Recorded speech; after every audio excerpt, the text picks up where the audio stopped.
Are live. I'm Savage Squishy 86 and we are back with our continuing live stream playthrough of Resident Evil 2, the OG version.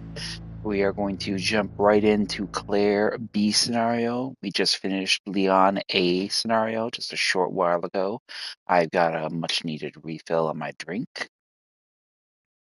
And a little snack. So we're going to go ahead and get this party going. Before we do that, though, I'm going to take some pain pills because my hand, for whatever reason, up here is bothering me. I didn't do anything with it, so I don't know why it's hurting. I definitely need to take some leave.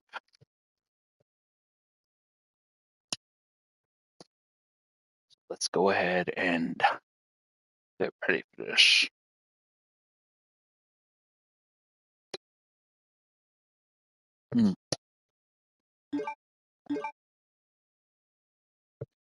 So we're going to go ahead and load Claire B scenario. That will put us right on the path of what Claire was going on with, while Leon was going on his little adventure. In the midst of the T-virus outbreak in Raccoon City, Leon Kennedy succeeded in escaping from the city following his encounter with one of the only other survivors, a woman named Ada, a spy seeking the deadly G-virus. However, Ada! Leon was not the sole survivor of the incident. A girl named Claire Redfield was in town on business of her own. She came to uncover the mysterious circumstances of her brother's disappearance. Chris Redfield, a member of the STARS Alpha team. Only now her mission has become quite simple. Basic survival within the nightmare that was once Raccoon City.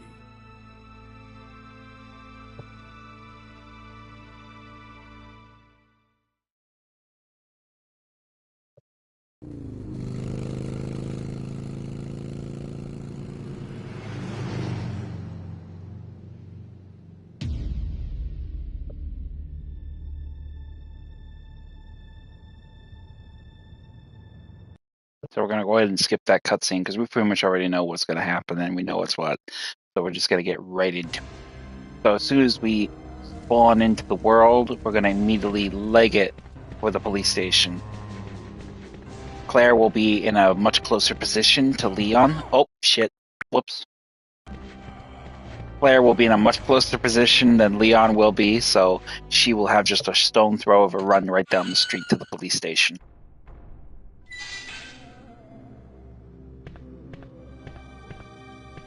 Heading into the police station's parking lot, you want to head directly into here, grab the cabin key for the guardsman's post, and then head out. Dodge around the zombies here, because we're not going to want to dispatch any of them. It's going to be kind of pointless since we're not coming back here. Use the cabin key and immediately dispose of it and enter the cabin of the guardhouse. To the left, go ahead and grab the handgun ammo. Ignore the ink ribbons. Get a move on. More zombies will have breached the gate outside on the street into the parking garage. So essentially that area is now flooded with the infected. Cut through these zombies out here, and you will basically run directly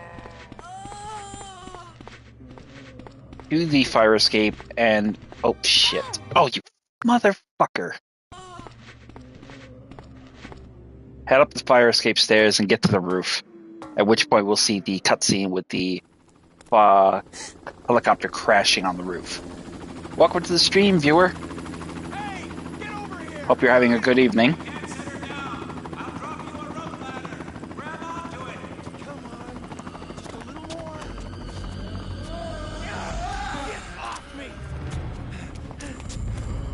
Mustache Pete's is gonna get eaten.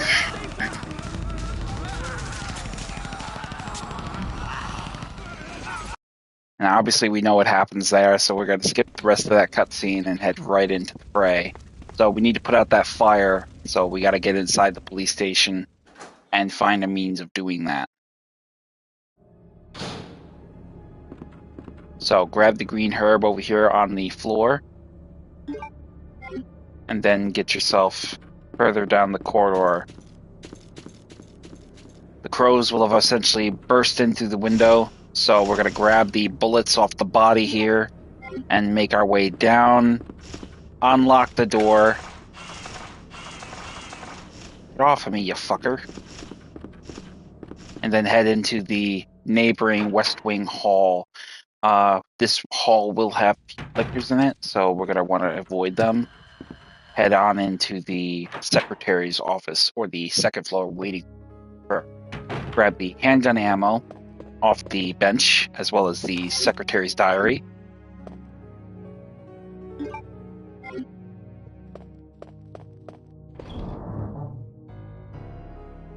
Drop off the combat knife, because we're not going to really need that in this game. It's kind of weird, because you didn't really have a reason to need it in the second game. The first game you got to use it more than usual, but the second game you really don't really have a need to, because you actually get an abundance more of ammo than you would in the first. Before you go around the complete second floor balcony, activate the elevator, the ladder, and get it to lower the emergency ladder into the main lobby. Then we're going to head over here and immediately dispatch some of these zombies. Get them out of our way.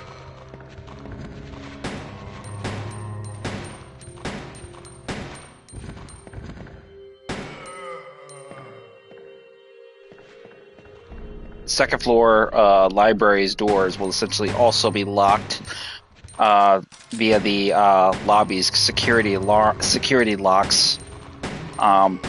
Wasn't the case in the initial first playthrough, but in this instance, it is the case here. So head down here, grab the unicorn medal, and then double back. Reload your gun.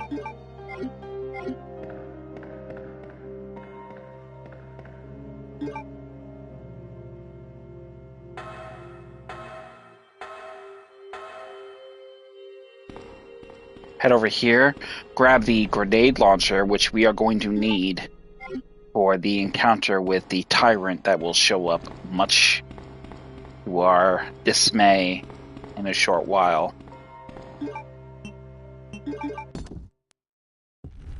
Grab the spade key. Now we're going to take one little quick detour. I want to show you this very unique opportunity that we otherwise won't get very easily if we're playing the first scenario, scenario A, and that is reaching the police station without grabbing any items will enable us to have Brad Vickers spawn in as a zombie. Now, Brad, essentially, as a zombie, will have the closet key for the photography room. I believe he'll be here, won't he? Nope, doesn't look like it. So unfortunately, it doesn't look like it doesn't look. It looks like that's something that won't happen, unless you do it in the first scenario. So you may need to do it in the first scenario for that to happen in the second scenario. So you'll probably have to do it the hard way. I thought maybe he would be here since I get to the police station without picking up any items, essentially with Claire, but doesn't seem like that happens. It must cancel out when you play through the first or second scenarios and you pick up something. So you'll have to do it in both respects, both Leon and Claire on scenario A, for that to work. But that is where you will find Brad Vickers, just so you know.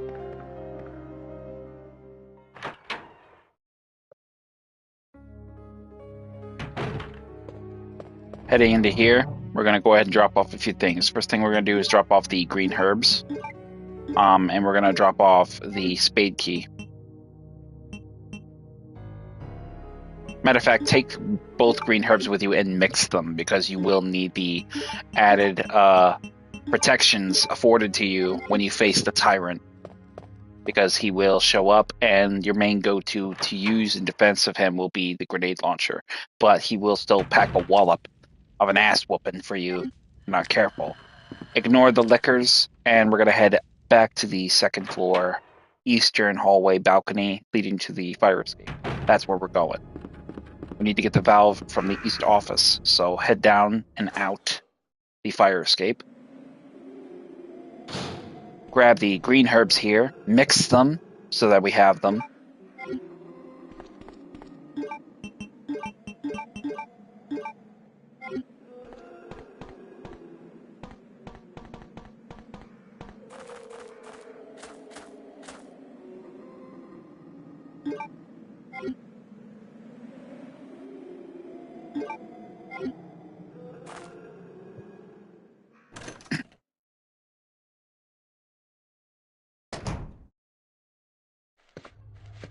Grab the handgun bullets from the body of the officer here as you enter this room.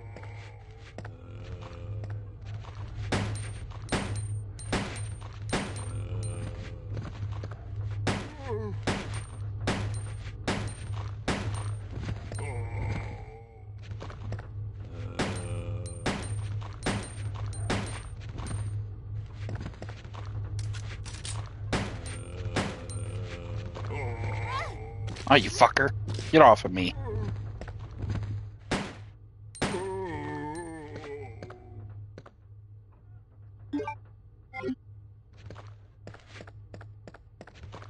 Head over here behind the desk and grab the green herbs here as well. Use one since we took a little bit of damage from the crows as well as the zombie.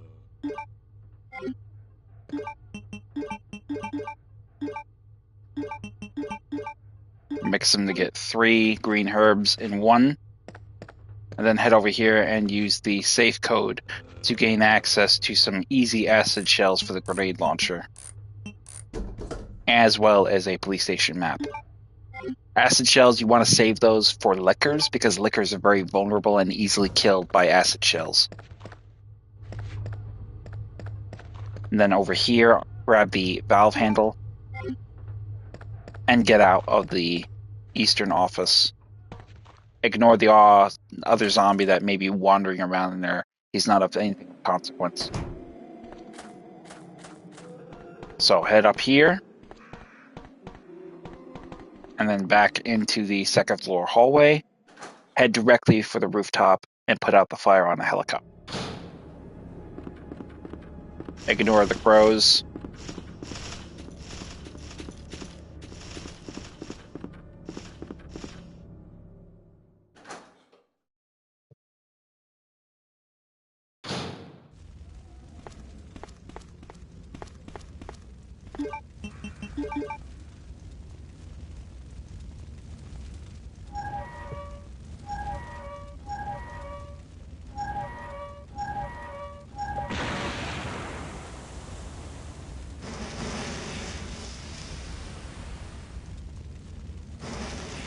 Now, we will initially fire on the tyrant with our handgun first because the grenade launcher explosive shells seem to scatter, and you want to use them when he's closer.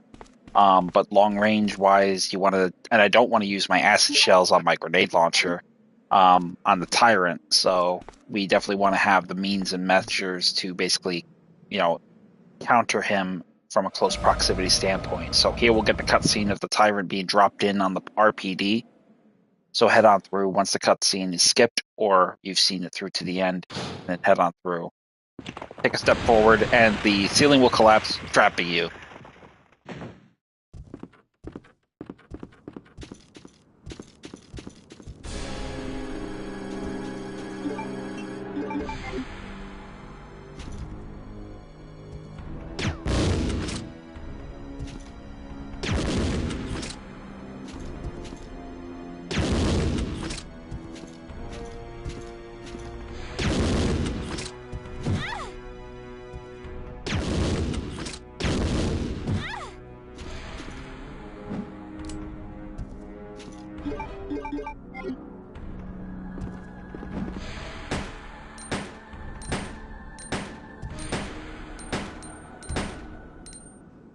Couple of handgun shots, and that'll be all she wrote for your ass, big boy.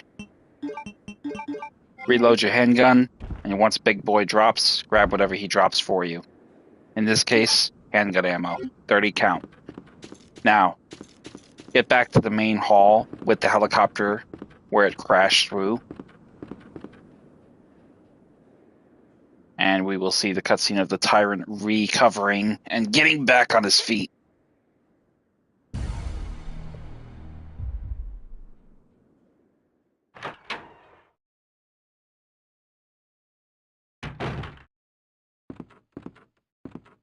Now, I didn't kill the lickers because obviously they are no longer present. So we avoided their presence being pretty much a problem at all. However, going into here and getting the diamond key, a single licker will appear through the skylight. So have your acid shells loaded in your grenade launcher and ready for any possible encounter of a threat.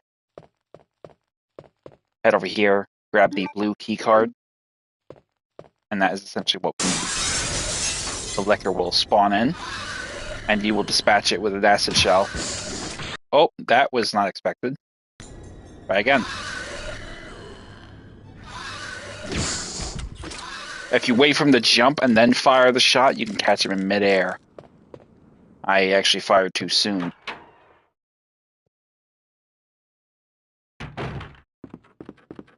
So after we have the blue key card, we will now be able to gain access to the adjacent rooms with the key card in tow.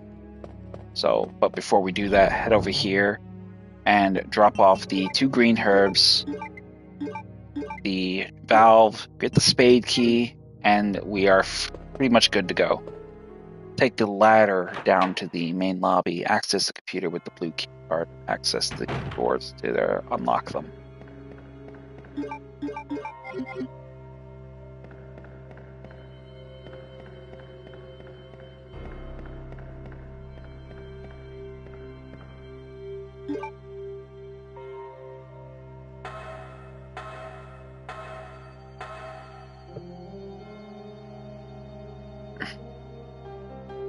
So once we get down here, we're going to immediately head over here and use the key card on the computer.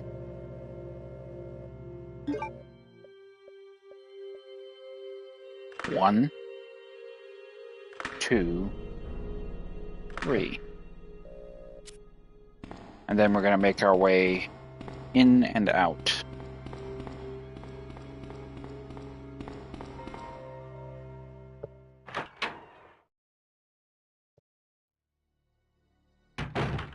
Entering this room, we'll obviously have a few zombies here in this waiting room area, typical to what we encountered as Leon. Grab the diary, or the police memorandum in this case, off the bench.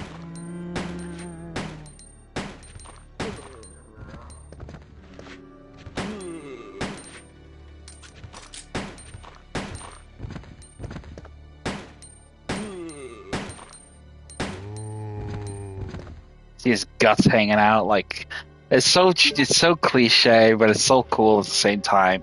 The desk drawer will feature a first aid spray. We're not gonna take it though. Unlock it, but don't take it because you don't want the bonus You want the bonus weapons. You don't want to use them, so don't take them. Head into this area here. Grab the handgun ammo off the police body. There. Reload your handgun with a couple more bullets. And use the spade key to unlock only the records room door. This is the only door you're gonna really realistically unlock. Inside, you'll find ink ribbons, the police report, as well as the lighter up on the top of that cabinet, which is essentially what we want. So go in there and grab it.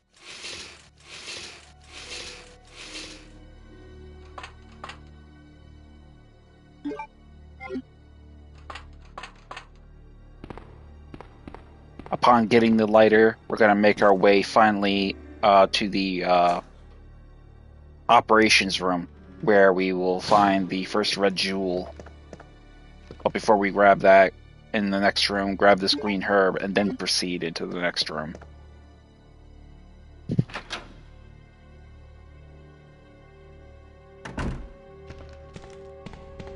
Heading further along the hall, zombies will breach the windows.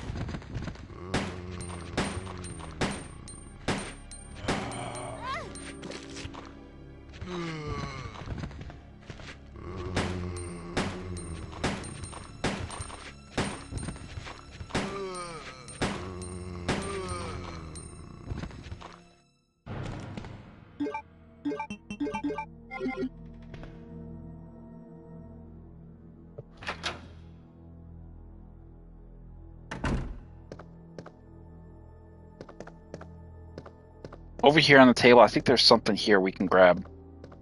No, doesn't look like. I thought there would be some hidden ammo or something, but because the one police report is over there now, essentially. Over here, though, on the corner in the floor, hidden on the site, will be some more handgun ammo. So we'll grab that. And then use the lighter on the fireplace to get the first red blood gemstone.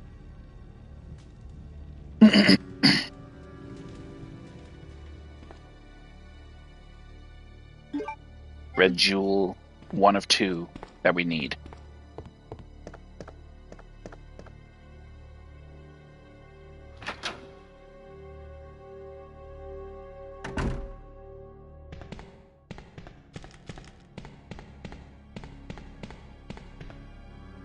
Heading through the hallway the rest of the way and into the other hall will show us that there are no zombies here as of yet, but that will change eventually. So had the opportunity to go over here and grab these green herbs.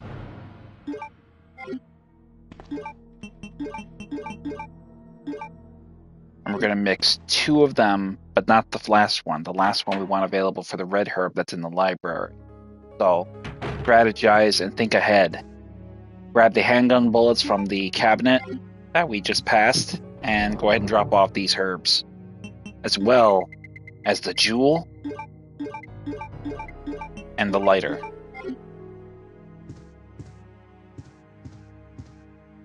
And then make your way out of the dark room and then up the stairs to the 2nd floor. We're heading to the STARS office now.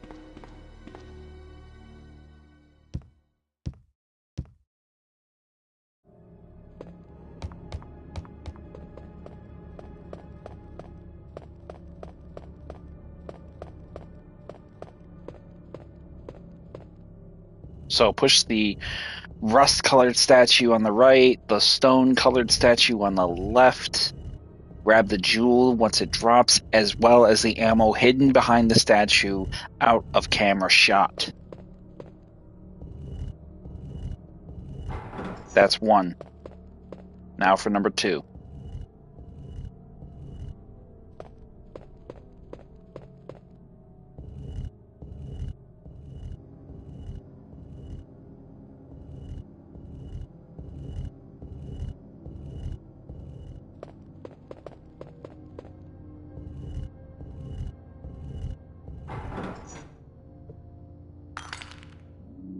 So once the red jewel has dropped, grab the handgun ammo behind the statue first, then the jewel. In that order.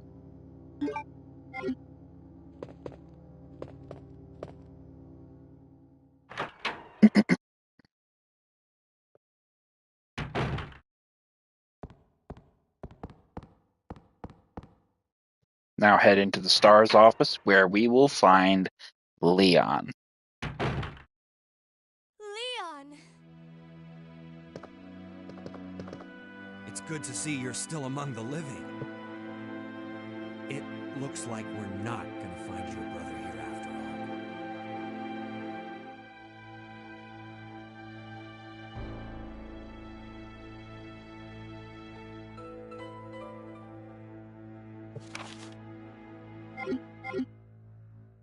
There's no reason for us to stay any longer than necessary. Let's split up, look for any survivors, and get out of here. Right. One last thing. Here's a radio. Take it. That way we can keep in touch if anything happens. So upon getting that piece of work, we're going to head over here and grab a couple more things. Number 1, on the table here, we will find the diamond key, which is pretty evident. Wasn't there before. But in Claire's game, it essentially will be here. Behind Wesker's desk on the floor, I believe there will be some handgun ammo, or maybe there won't be. I'm not sure. Here we have the STARS members of the police desk, police department. But we obviously ain't gonna find no handgun ammo. But here on the closet, the weapons locker, we'll find a bow gun, which we'll need for close proximity shots. Once we go to leave, the fax will come in.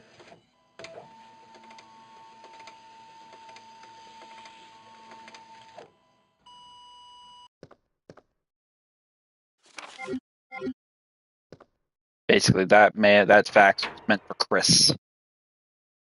So upon leaving the STARS office, you'll have a cutscene of a zombie pursuing Sherry. Help me! Which we will then pursue Sherry.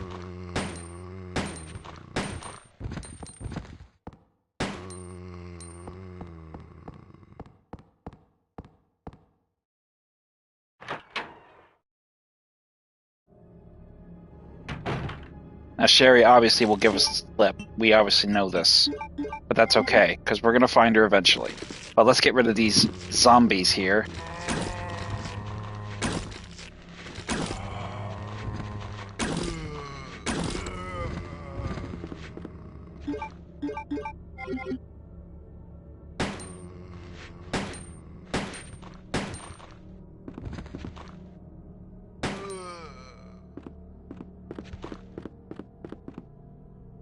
Inside this closet here on the floor, we won't find anything here either. Essentially, a lot of this has changed with the deviation of the playthrough, particularly to Claire or Leon in respective fashion. But inside the desk drawer, unlocking it will give us some handgun bullets, 30 count.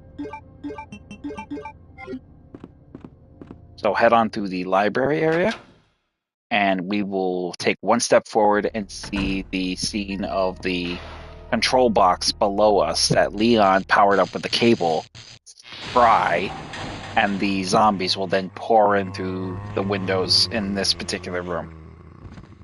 So for us to get through there, we have to dispatch all those zombies now. But that's okay, because we wanted to keep them away from Leon initially. But in this particular instance, it didn't exactly pan out in the fashion we wanted for Claire. So you save yourself from dealing with it then, but you have to deal with it now. Head over here and gain access to the side area so that we can solve this puzzle in the library to gain the first of many stones for the chief's room to get to the sewers. Same thing from Pitch. Both of the two shelves on the left need to be pushed over to the right one time each. And that will give us the Serpent Stone, I believe. Okay, yes, we got the Serpent Stone. Very good. Now we will head out through the library's double doors and into the main hall. We're going to take the ladder down.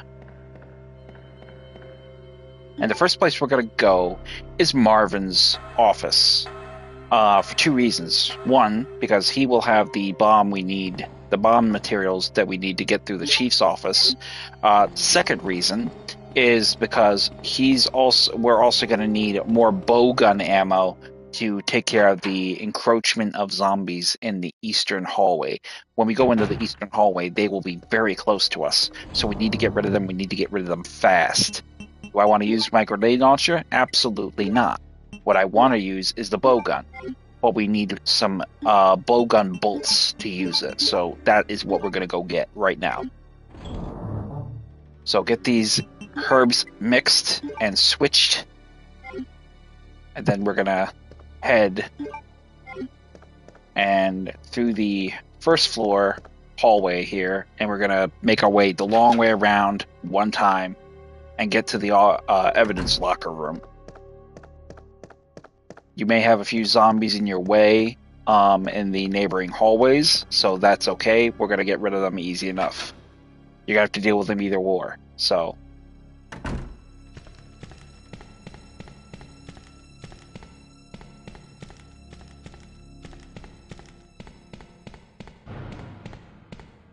I believe there will be some zombies in this hallway, so nope, not yet. It looks like if you dispatch those zombies that breached, no more will appear in the lower levels of these hallways. So that's kind of a good thing. Saves you from having to kill more enemies. In here, we will have the film, obviously, which we are not going to take. We obviously know what's in there. We're not going to take that with us. We are going to get the bowgun bolts, which is what we want. And we're also going to get the explosive materials here as well. We will have to drop off some stuff to get the detonator, but that's okay because we got an easy storage area right next door. We could just run over there, drop off a healing item, and then go from there.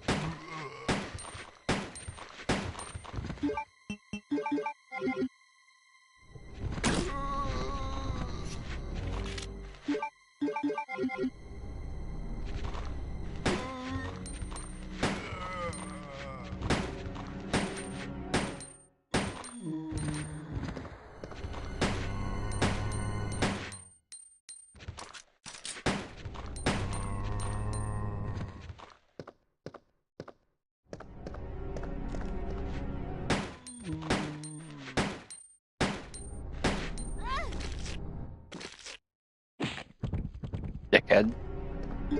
Well, we need to heal, so kind of our lucky day. We actually had 2 green herbs on us we could have used, so we get to pick up the detonator, and we can mix that with the plastic and make the detonator and bomb. So thank you, Mr. Zombie, for taking a few bites out of us and doing a little damage where we don't have to use that stuff. Grab the green herb, and then we're going to make our way down over to the locker where Marvin was, grab the handgun ammo in storage inside there, and then reload your weapon. We're still going to make a brief little visit to the storage area to the right. We're going to check out the interrogation room as well as the observation room to get the few supplies we have in there as well. So heading into here, head to the storage box, drop off a few items. Drop off the detonator, drop off the green herb. Well, drop off the other bowgun bolts as well. We're not going to need them to take with us. We're just looking to use the bowgun, fully loaded as it is, to get rid of some of those zombies. After that, it's strictly going to be the handgun and grenade launcher for us. So, head up the steps here, and then into the east wing. Have your bowgun equipped and at the ready the second you go in. You're going to have one zombie to your right, probably about your 3 o'clock, and then another one approaching to your left at your 9 o'clock. 2 shots, easy done.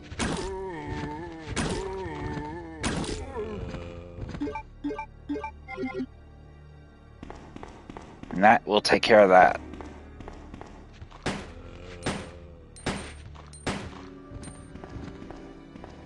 Drop that zombie, soften him up, and then grab the green herb. Head over, finish him off before he gets up. And then make your way down the hall. Now, I don't think there'll be any zombies in this hallway. I believe they will be pretty much laid to waste by Leon when he was here originally, so they will not be here. But head over here and grab the red herb off the floor. Mix it. And then head into the observation room first. You want to go real slow because there'll be a liquor in here and you don't want to give them away. So walk over, grab the handgun bullets on the shelf, and then walk out. There's nothing else here that you need.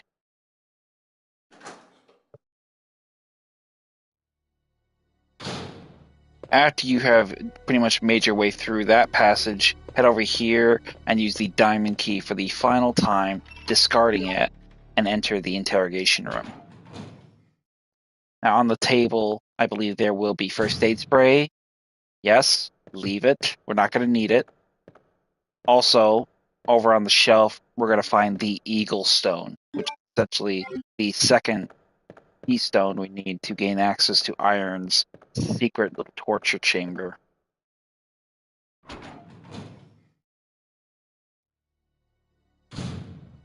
Why is it always people in privileged power positions like that always seem to be psychopaths in their nature? You know? I don't know.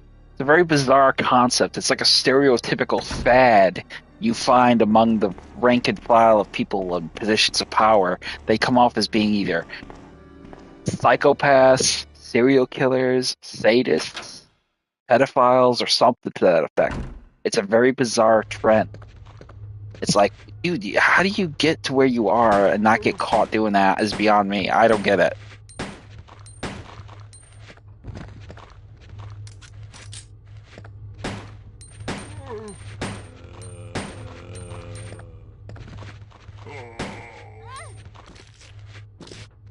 Fucking dick. Get off of me. Okay, bad idea. Actually, I don't even know why I came in this way anyway. Oh, yeah, that's right. I remember now. It was to basically, I remember now. It was to, basically, get to the second floor. We'll drop the zombie over here, and then we'll take the other route.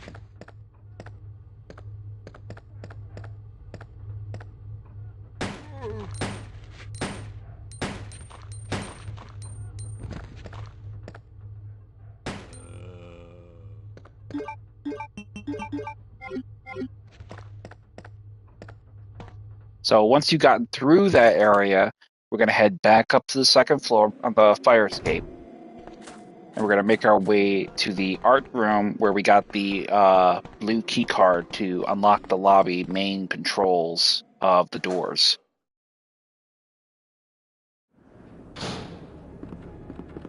So we're going to head here, head for the storage room, grab the 2 red jewels, as well as the bomb. And the Serpent and Eagle Stone while you're at it.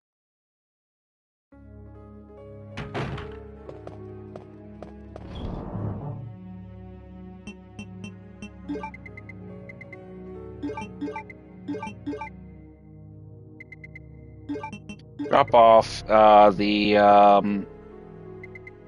bow gun.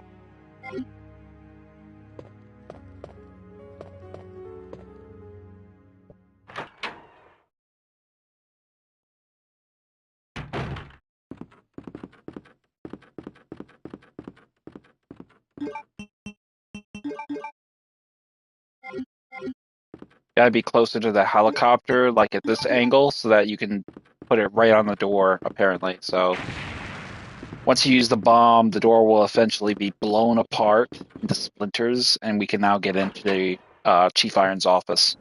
But before we go into Chief Iron's office, we're going to get these 2 blue gemstones used and get the 1/2 of the fish stone. I think it's a fish.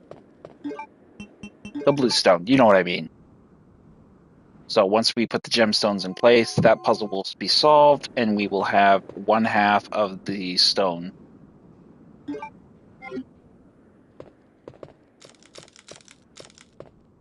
And then we're going to head into Chief Iron's office and have our little dialogue with Mr. Irons.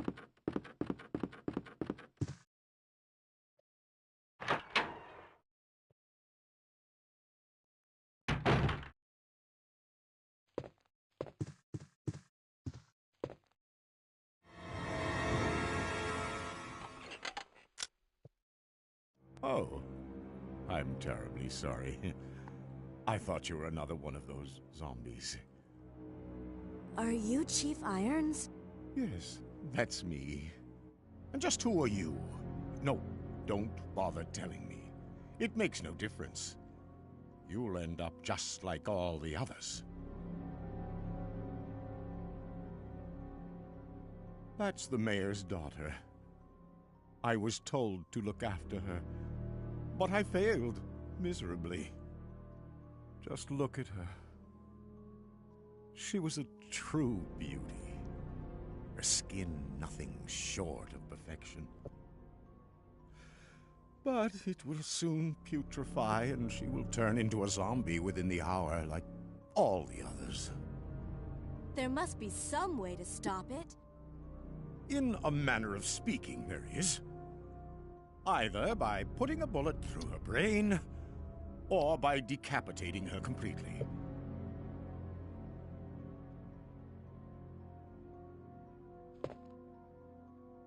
And to think that taxidermy used to be my hobby. But no longer. Please, I'd really like to be alone now. Please. I'd really like to be alone now. Yeah, I bet you would, buddy. Fucking psycho. Anyway, once that little sob story is heard, head on through the side area leading to his private collection.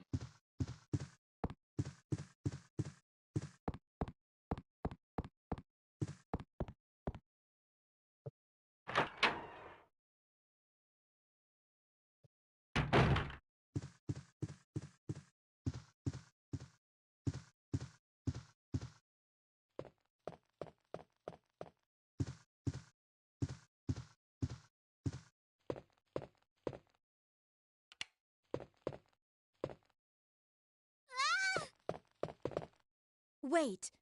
Let me go! Easy, easy there. I'm not a zombie. You're safe now.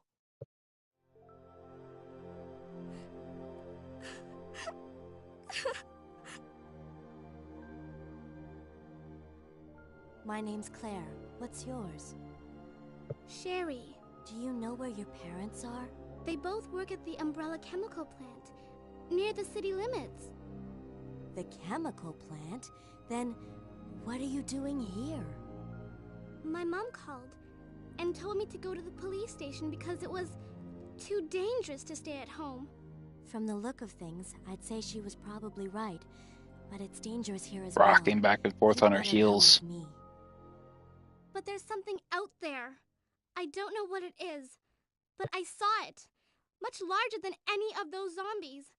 And it's coming after me. What was that? That's what I was telling you about. It's here. Sherry, wait! So, after Sherry has given you the slip, head over here inside this little trunk, chest, whatever you want to call it. You'll find some handgun ammo. Also, the secretary's diary B will be over here as well. Head on back through and then back to the chief's office. And you will find the heart key, which will get us into the basement of the police station. This will also prevent us the opportunity to use the 2 stones we have on our person that are complete.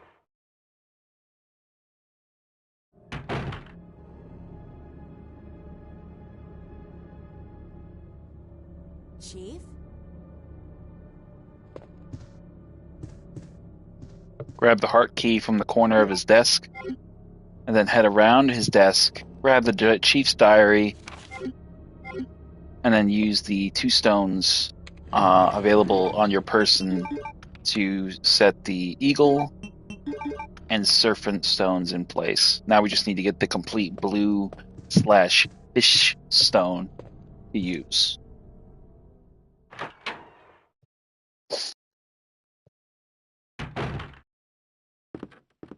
So once we get here, we're going to head on into another area.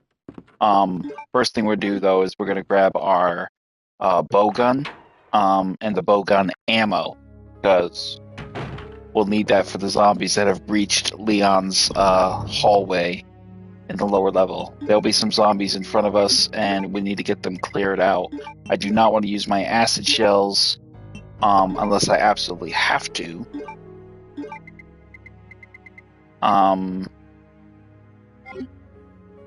And we'll take this green herb with us as well, because we have the 2 green herbs in that hallway as well. We can mix all of them together. So let's head to the right here after we've dumped most of those items and picked up the ones we need. And then we're going to head into okay, we did grab the bow gun ammo. I just want to make sure.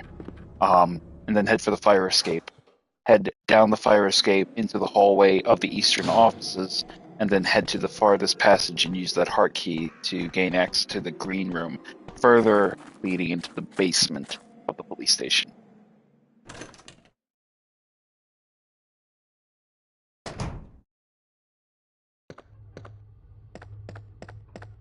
Have your bow gun at the ready, in case there is a zombie really close to you that you won't be able to stop with your handgun alone. Need something with stopping power, your bow gun is your best option. Just like that. And that's the reason why.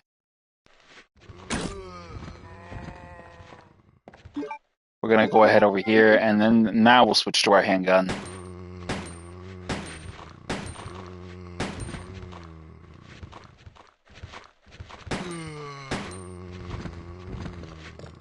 While you can't see the enemies off shot of the camera, you're gonna want to grab these 3 green herbs here and mix them.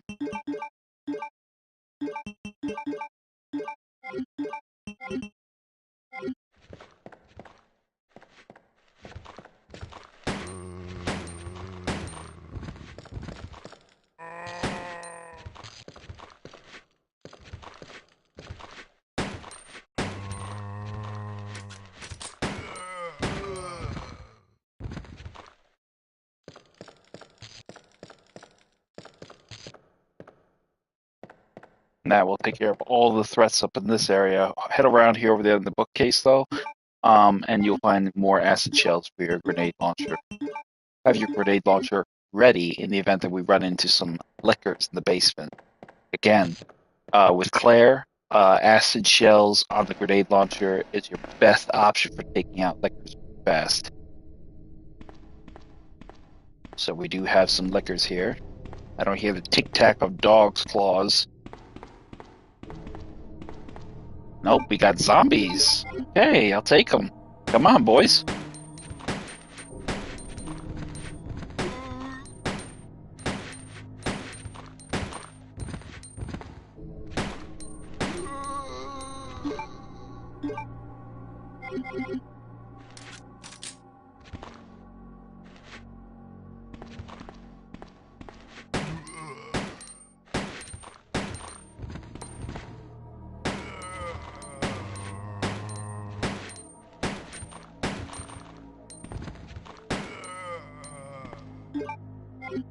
So, head into the power room. We're going to tinker with the power to get the card reader working on the weapons locker.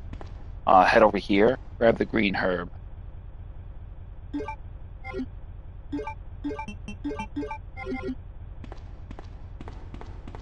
And head down here and reserve and tinker with the reserve power. Up 2, down 2, and then up 1.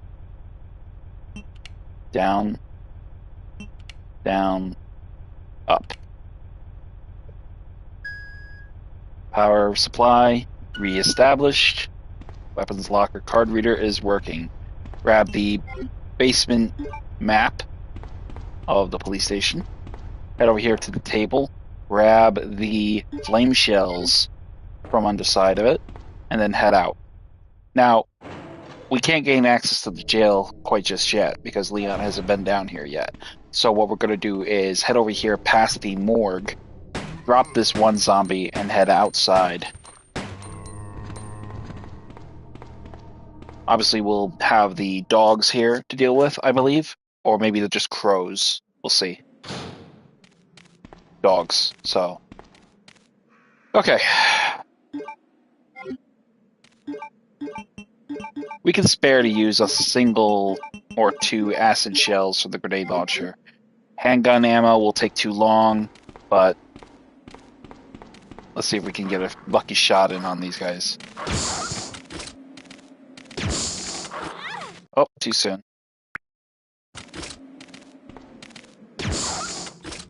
And that'll do it. Sorry, dog. I'm an animal lover, so I don't like killing these poor beasties. But they're trying to rip my face off, so I can't exactly have that either, can I? Now, here is where we will actually run into Sherry again. So we'll get ready for that action. We're going to drop off our healing items, as well as our flame shells.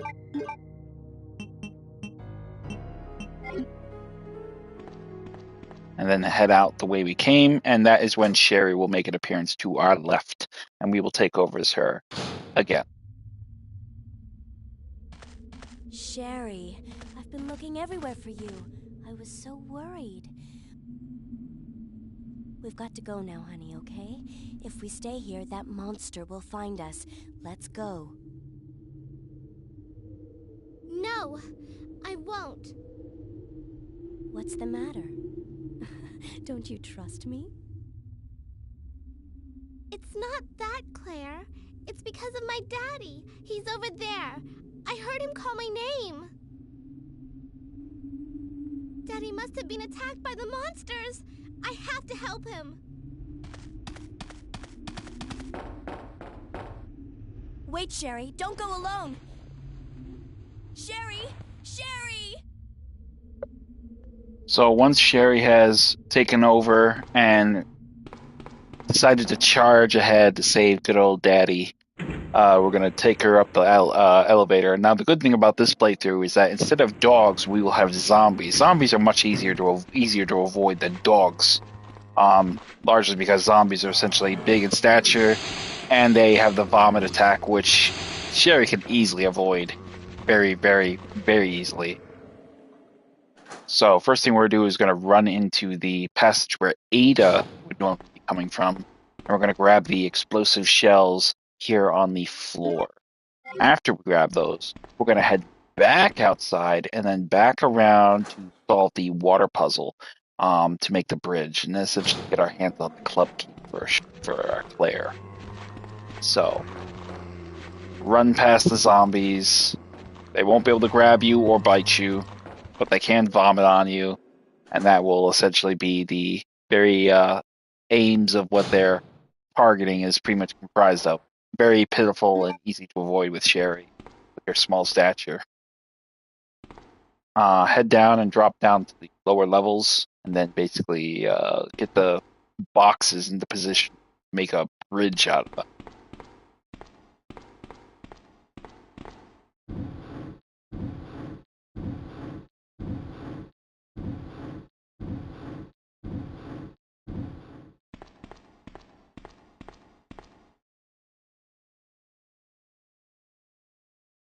I like that. It's a nice little subtle little it's a nice subtle little detail, but her leg slipping as she's trying to climb up with her tiny self it's actually, I remember back in the day when I was playing this, I thought it was like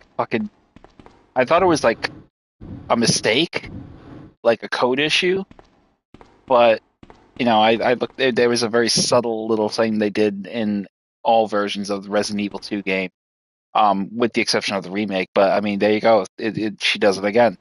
Yeah, it's a subtle little instance of her very small stature that makes it kind of amusing, because traditionally you wouldn't think that was. I mean, I think it would be kind of amusing if she fell trying to get up at almost, but in that instance, it's just her leg slips and it's like, oof, I gotta go try again.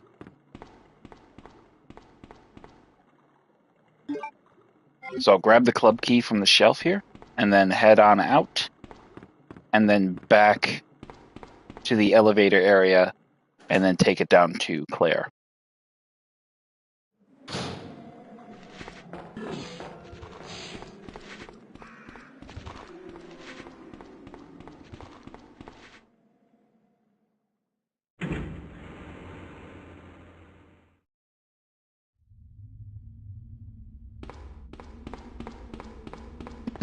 Claire, are you there?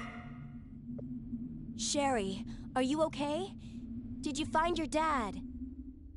Yes, I'm okay. But I couldn't find him. But I did find something else for you. Here. Here's another.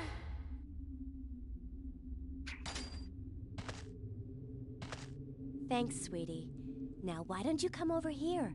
I want you to stay with me. Claire, I can't reach the ventilation hole anymore. But don't worry, I'll find another way. I can take care of myself. Wait, Sherry, come back. Sherry! Sherry! And then we will get a radio call from Leon. Do you read me, Claire? We now have access to the back of the parking lot. Got it. I'm getting out of here and heading to the sewer. Can you meet me there? I'm on my way. When you hear it on the radio, she sounds almost sort of depressed, like, sorry, Sherry, I have to go.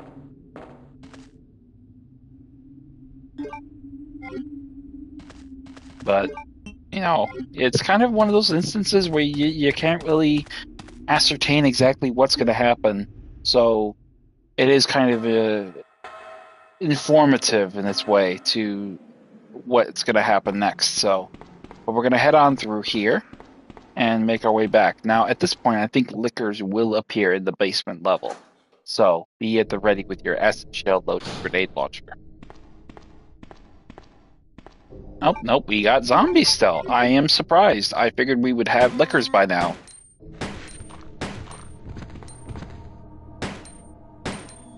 I think they'll be in the morgue, though, so let's see what happens. Head into the morgue and see what we find here.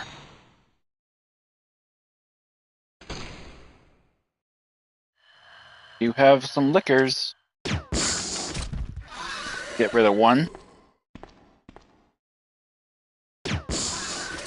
And get the other. 2 lickers down. Grab the red key card from the medicine cabinet. Get your handgun ready.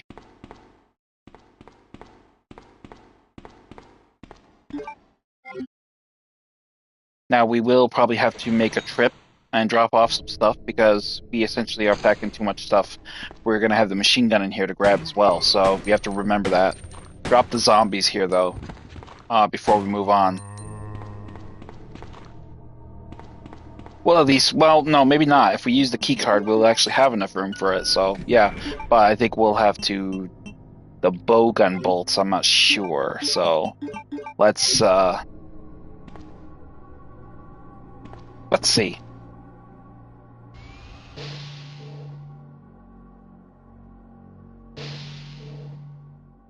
Acid shells, okay. We're in business. We may be okay. We still will have to drop off some stuff eventually because we won't have enough room to go into the jail quite just yet for anything.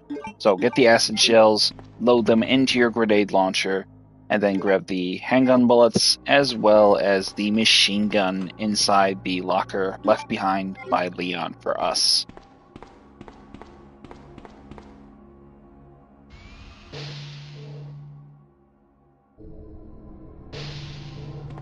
Now, once we have all that, we're going to need to make a quick little detour back to the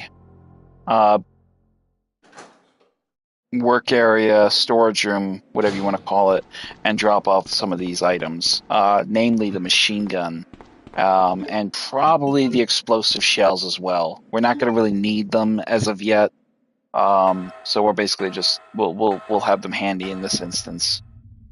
So head into here, drop off the machine gun, drop off the explosive shells. We should have dropped off the explosive shells earlier when we got the area, but I didn't think about it. So we'll drop off the machine gun and the explosive shells. That will free up our inventory by 3 spots. We'll go ahead and we'll drop off the bow gun as well. We don't really need that quite just yet for a little while. And we're going to head directly for the jail. So let's double time it over to the open cell block now, thanks to Leon and Ada opening into the back end of the parking lot. Similar to what Claire did for Leon, giving him access to the police chief's office area, thanks to her, Leon has essentially given access to the back of the jail and the parking lot for Claire. This is pretty much a roundabout way for the scenarios of A and B coming together in both respects, whether you're playing as Claire A and Leon B, or Claire A and Leon B, or Leon A, Claire B. Out here we will have dogs.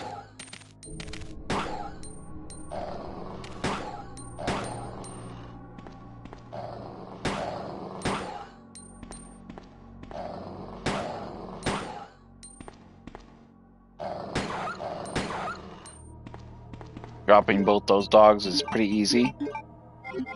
Check this little cabinet here. There's usually handgun bullets hidden here, but sometimes I don't know. Maybe I'm thinking too far ahead, but usually there's always an instance where you do find some handgun bullets of some capacity in the parking lot. But I could be wrong. Maybe I'm thinking Resident Evil 2 remake. Maybe I'm thinking a bit further ahead than I should be. So heading into this area, dogs will be feasting on bodies.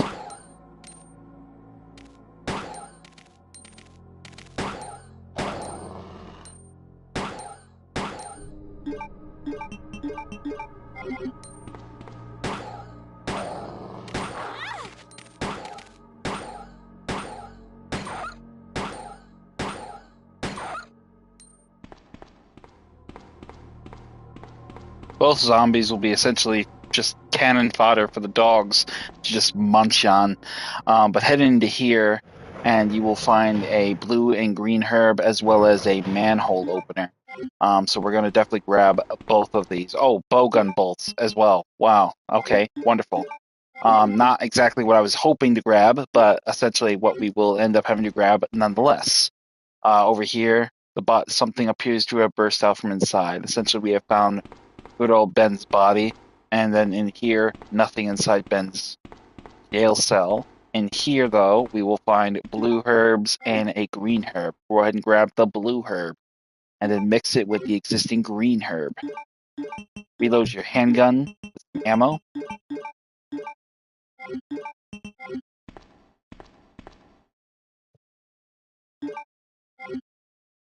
Grab the green herb, and then make your way out. Now, obviously, we saw the film over there on the table. We'll come back and grab that in a minute. I want to grab a few more little items in question, but if we grab that, we will not have room for anything else, so we don't want to grab that quite just yet. We'll grab it, though, on the way out.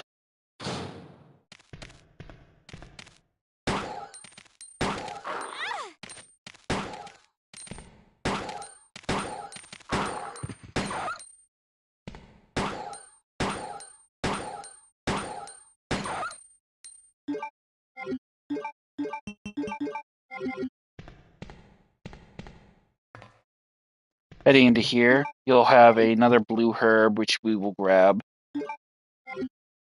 Mix it. And then in the far back here, no herb will be present. But we will find the crank. The manhole that essentially was here will now be covered. So unfortunately, we will not be able to follow Leon out the way he went. We're going to make room, though, and use one of those green and blue herbs. Waste of a herb, but we want to grab this film. I do not want to have to come back down here again. So we're going to head over here and grab the film off this table. And then make our way up and out.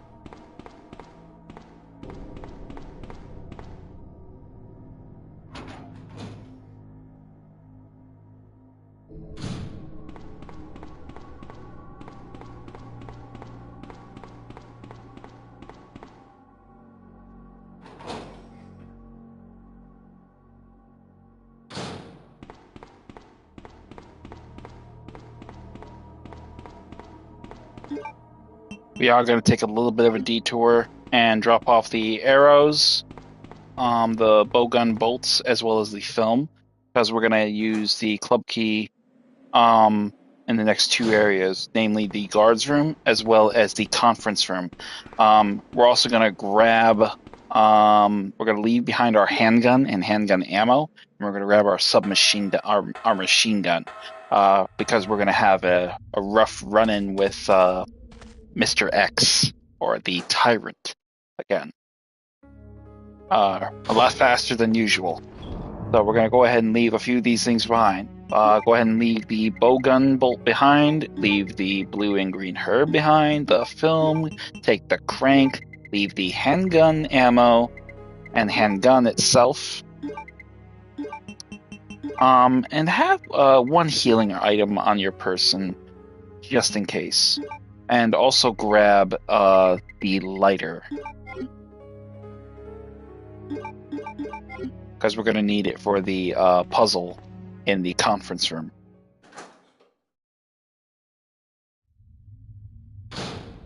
So as soon as we get started, immediately double time it up the ladder and through the basement level. We need to make up some time because we lost a little bit of it with these 2 little detours back to the storage room. We need to pick up the pace if we're going to beat this thing in a few hours. So hustle it.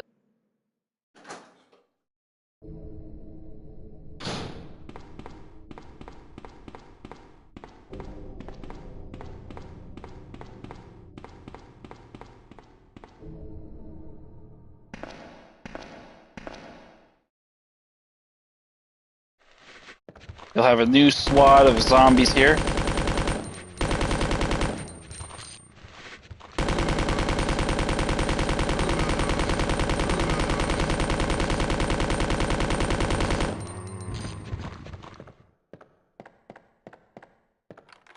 Use the precinct key, the club key to unlock the door, and get on through. Inside here, search the locker. You find anything? Nothing. Doesn't look like it. Okay. Grab the acid shells. Load them into your grenade launcher. All right. Now we're going to get out of this room, and we're going to head out the eastern offices and around the corner to the bypassing the conference room. Not the conference room, bypassing the interrogation room, and essentially getting our way to the conference room, where we will find our next puzzle.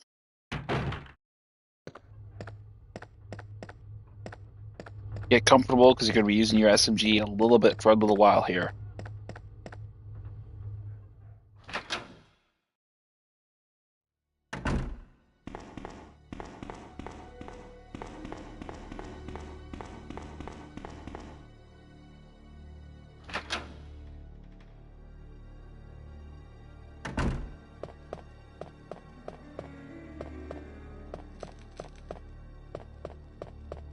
Bypass the interrogation room, the observation room, directly for the conference room. Use the club key to open the door, discard it, and head inside. Now in here you may have no threats, which is good for us. Over here is the gear. That is what we want. So we're going to go ahead and light this brazier here. And then solve the puzzle. 12, 13, 11. Now, atypical upon solving this puzzle and going to get the club, the clock gear, the tyrant will break through the wall and attempt to attack you. Immediately open fire on him with the machine gun. Try to drop him as fast as you possibly can, which we do. Fantastic. Once he drops, pick up whatever he drops for you. In this case, handgun ammo. Very nice. And then grab the clock gear.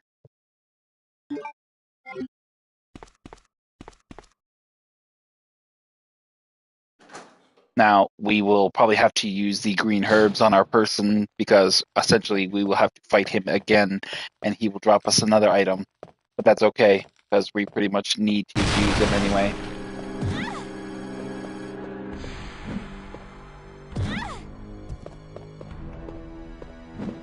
I don't think I've ever had him hit me with a double axe.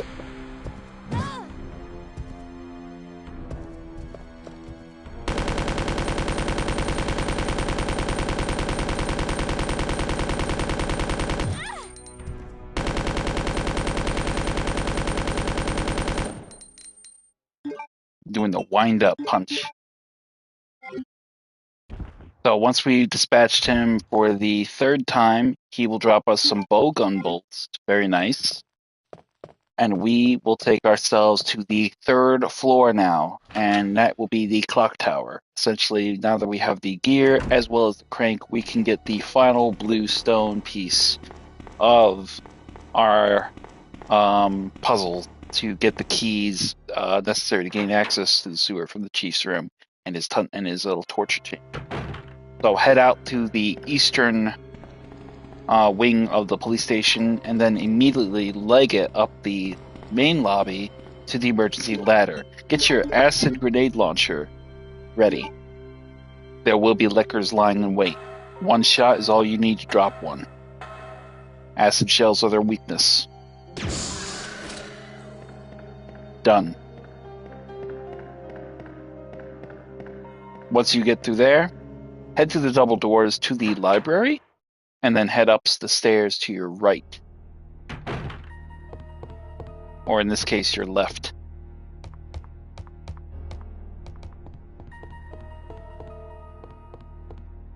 And then head out to the third floor's balcony and head directly for the clock tower's main entry.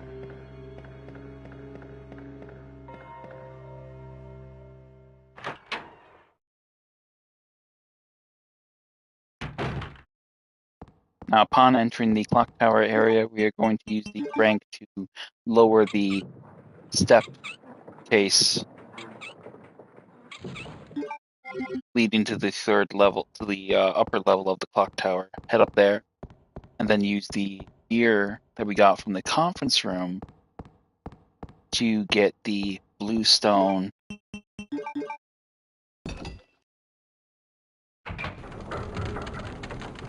to get out of the police station.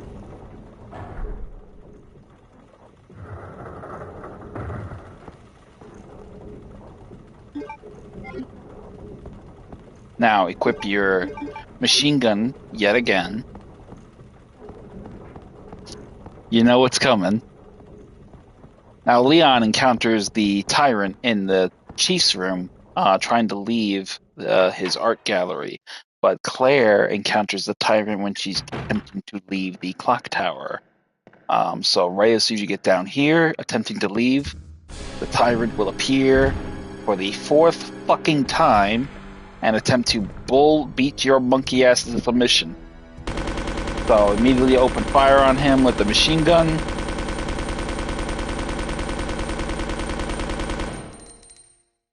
And at that point, you'll have just 14% left in your machine gun. On his body, he will drop you some grenade shells, and that will pretty much conclude your future encounters with the tyrant up to this point. You may encounter him a little bit later in the sewers, but that will not be an encounter you will have to fight him in. So that is a modest blessing, to say the least. But we have our very final blue stone key that we need, so we're going to head directly for the second floor waiting room, and by extension through there, head to the chief's office, where we will use the last stone key to open the path out. I believe Sherry will be in the chief's office as well. Oh. We're going to go ahead and put away our machine gun for right now. We're not going to need that for a little while. We're not going to need the lighter. Put away that stuff too. Oh, the film. I forgot about the fucking film. Alright. It's probably against my better judgment, but I want to see what's on this film. So we're going to go see what's on this damn film. Let's go ahead and get ourselves set up for this piece of work, though. We'll go ahead and take our blue stone, and we'll take also our handgun ammo, our bow gun, and our grenade launcher.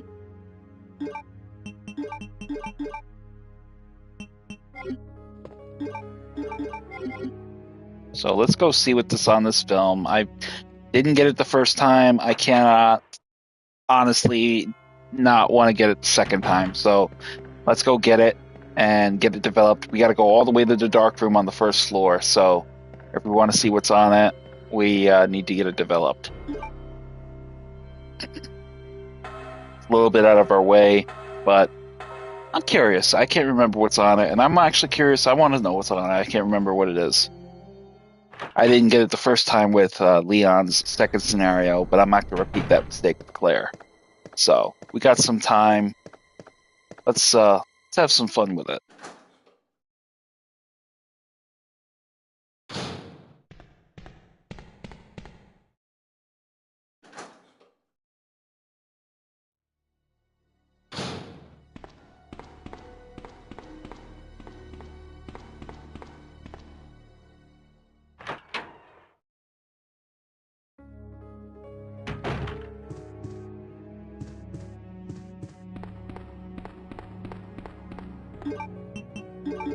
So use the film, and it will be film C. That is the Tyrant. It looks like development code T103. Due to accelerated metabolism relative to the earlier 00 series, this subject possesses exemplary regenerative capabilities. EHX016 file data. And that, ironically, is going to be the T103 Tyrant. That's essentially what's pursuing us right now. But that's in its mutated form. So the Super Tyrant form, basically, that's an interesting thing about the Resident Evil lore. Essentially, the Tyrant's coat that you see him wearing is essentially not just a really badass garb. It's essentially a kind of bulletproof. It's a kind of bulletproof jacket, but it serves two purposes. One is it serves as a purpose to defend the Tyrant from damage, but the second purpose is that it controls it from mutating into a Super Tyrant. Now, once the coat is destroyed, like we saw with Leon's second scenario, the Tyrant's mutations are uncontrollable, and it mutates into a Super Tyrant where it grows like 2 sets of claws, and essentially is just a big hulking freaking meat grinder of an enemy. But that is essentially its purpose. We've encountered the Super Tyrant. Actually, there's a number of occasions where we fought the Tyrant in the Super Tyrant form. We fought the Super Tyrant in Resident Evil Dark Side Chronicles. We fought the Super Tyrant in Resident Evil Outbreak File 2. More appropriately dubbed the Tyrant R. So there's just such a ridiculous, innumerable number of enemies that are just OP as fuck when it comes to anything. But I honestly gotta say, nothing excites me fighting a monster more than a Tyrant. There's just something incredibly enthusiastic and thrilling about fighting one. I remember fighting in Operation Raccoon City, so Sherry, that too you're was okay. fun. I'm glad to see you're safe, Claire. So once we get here, Sherry will be here, conveniently, lying in wait for us.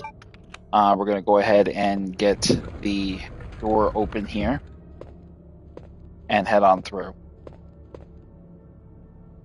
We don't have any healing items on us, but that's okay. We don't really need them yet.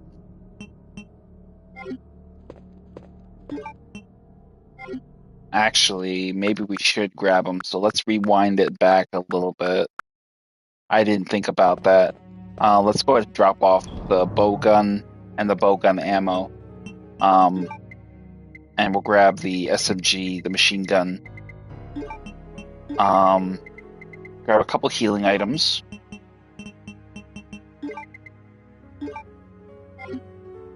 And basically just go from there.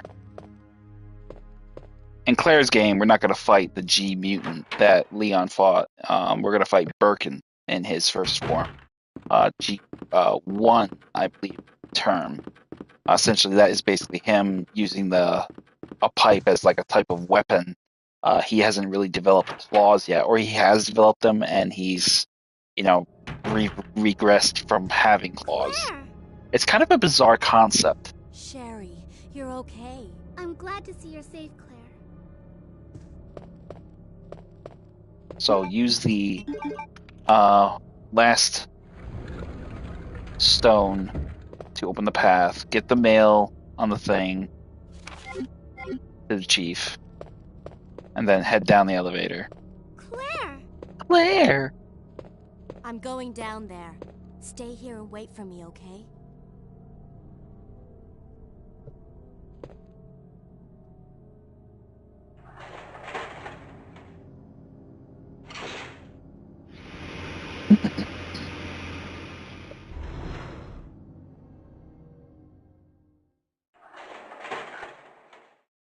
Ooh.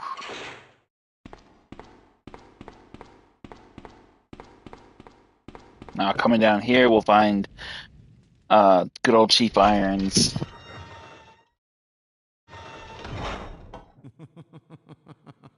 So you've made it this far.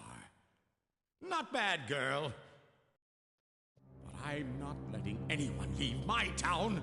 Everyone's gonna die. Calm down, Chief. What happened? Shut up! You couldn't possibly understand what's happened. Those monsters from Umbrella have destroyed my beautiful town. How could they do that to me after everything I've done for them? So it's true. You have been working with Umbrella. Then you must know about the G-Virus. What is it? Tell me! If you must know, it's the agent that can turn humans into the ultimate bioweapons. Superior to the T-Virus in every way. Dr. William Birkin is the genius behind the project. William Birkin? I'm sure you've already seen his little girl running around here somewhere. Sherry, isn't it? In case you haven't already figured it out, the monster that's been tearing my precinct apart is yet another product of the G-Virus. An ultimate bioweapon. Umbrella must be trying to cover its tracks. But if I have to go, I'm going to take you with me. Or I'm going to enjoy this.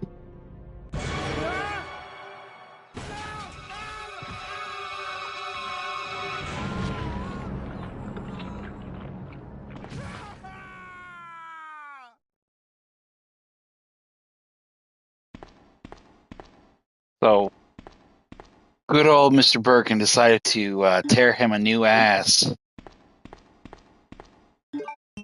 It's funny if he was, it's funny as hell because if he was, it reminds me of a meme that I recall, and it reminds me of this instance where someone was like, I can't remember exactly how it was, but it was like something. I can't really say it because it was incredibly inappropriate, but basically it was, get your white ass down here, and I just can't. So anyway, once you see that scene, you're gonna head over here and try to gain access, and good old, well, what's left of him is gonna get thrown the fuck up here. So now we're gonna head down there and fight Mr. Birkin, who tore this guy in two, practically. We're gonna get our machine gun ready, and we're gonna go nuts, firing on him with this. What's left of it?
Fuck out of here, guy.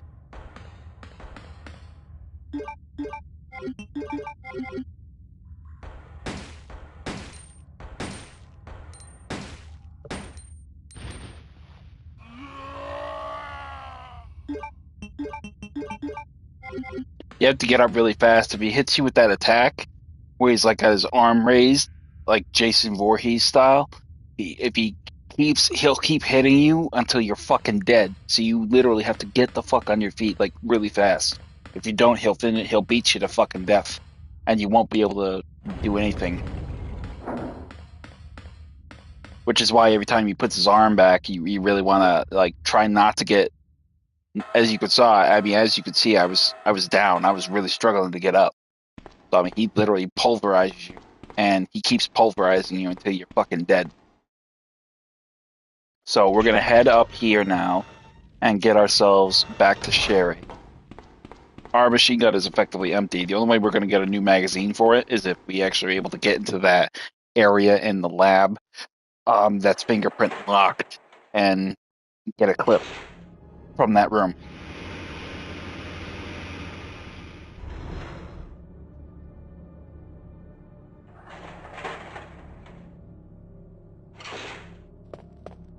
Claire, you came back!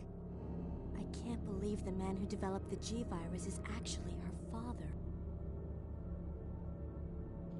What's wrong, Claire? It's nothing. But I think I found a way out of here. We should be able to find someplace safe if we can just make it out of town. But... Don't worry, I'll protect you. I promise. But you have to make sure you don't leave my side. So we're basically going to be playing just like we were in Claire A scenario. You're basically going to go the same route, and the same events will transpire where Sherry will be separated from Claire, just like in scenario A, with the simple distinction that Sherry will not be a playable character at that point in time. It will stick strictly and distinctly to Claire. And that it pretty much carry out in that fashion. So head back to the torture chamber of Mr. Irons here. It's ironic because in the book, Claire covers Irons' body with one of his little sheets before she goes and brings Sherry down there. She doesn't want the poor kid to see this mangled fucking asshole's body. So she actually in the book by S.D. Perry, she actually covers Steve Iron's body with a sheet so that Sherry doesn't see it. So now heading over here, we'll have a cutscene of the tyrant stalking the sewers now for them.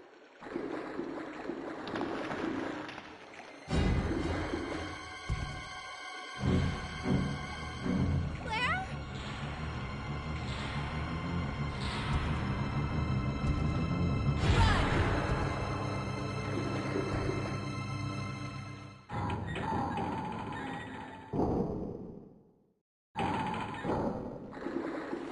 So this is where the sequence will play out like traditionally, with the exception that we will not be controlling Sherry this time.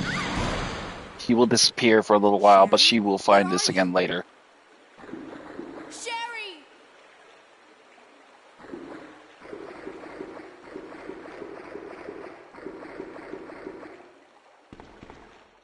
In here, grab the blue herbs.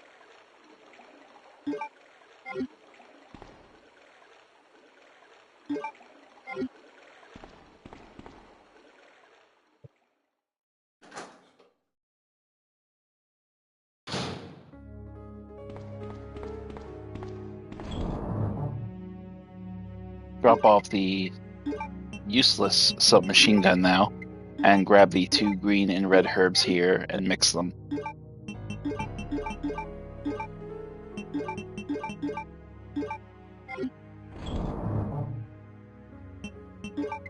Grab the bow gun and the bow gun bolts. Over here, I think we'll find a first aid spray. Don't take it. We're not going to need it. But head over here to the elevator. Grab the handgun bullets inside this bag here, though. Use the lockpick to open up the warehouse door and head down the ladder. Essentially, Sherry will have come this way, but Sherry will be long gone by the time you get down here. Grab the bow gun bolts from the shelf here. If you can't see them, don't worry about it. And then we're going to go ahead and drop this zombie. Or at least damage him enough to where we can drop him, which we do. Over here around the corner, grab the grenade shells. Just out of reach of little Sherry. Sherry will have gotten out through that vent duct right there. We obviously know this in terms of the canon of the story with scenario A, but scenario B, we don't know that. So head on down the elevator now. where we will find Leon coming to after being shot and left behind by Ada. What happened? You're bleeding. I ran into this woman who was in trouble. Her name's Ada. Right after that, someone tried to kill me. Nearly succeeded, too. Ada went after the sniper, but I'm worried about her. You gotta find her before something happens. But you've been shot. I'll be okay. It's Ada I'm worried about. So at this point, we can go up Leon's elevator, and gain access to his warehouse, as well as a few other resources that he has there as well. So let's take the opportunity and do just that. Over here, we'll find 3 green herbs. Very good.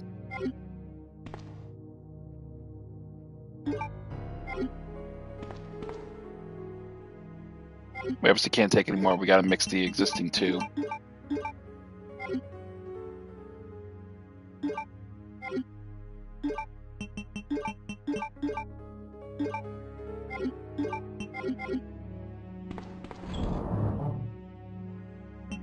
Take the lighter just to be cautious, just as a precautionary measure, because I don't know if Leon's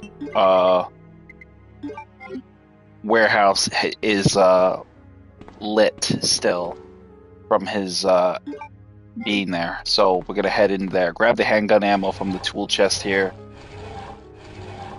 push the bookcase, and then access the warehouse. And then descend. Okay, good. I did the right thing grabbing the lighter. Use it, and on the drum to the left of the oil lamp, you'll find 6 shells for the grenade launcher. Now do the same thing for the next lamp.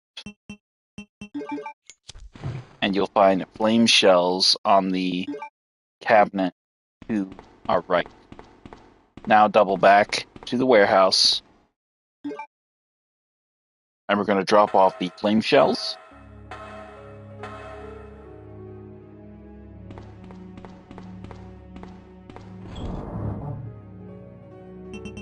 As well as the handgun ammo.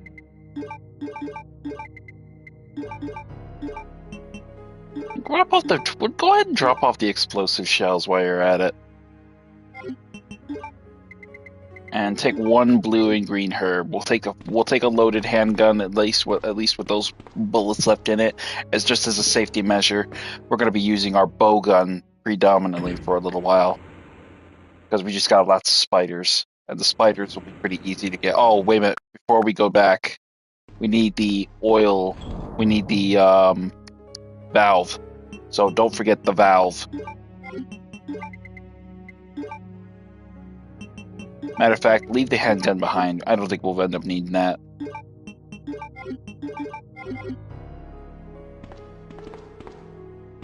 The alligator will essentially be killed by Leon, so that will no longer be a problem for Claire in her B scenario. So we just have the spiders and the zombies, essentially, that we have to contend with. So once we get down here, leave Leon where he is, grab the sewer map off of the wall, and then head on through. Now, the ventilation duct will be active on the left, but we will need to go and grab the wolf metal over here off the body of this USS member. So over here on the body, grab the wolf metal, and then off the other body, grab the flame shells.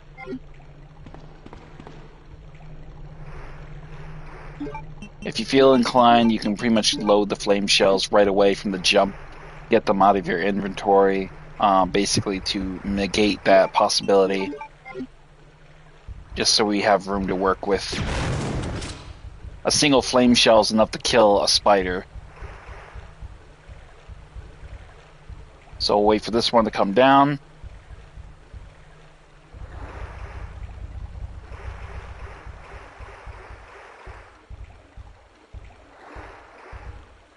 Come on, buddy.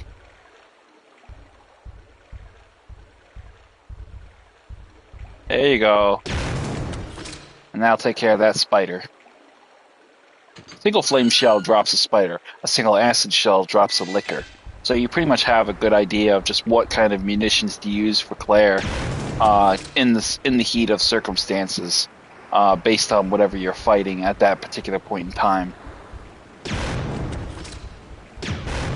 Oh, you fucker, he got away.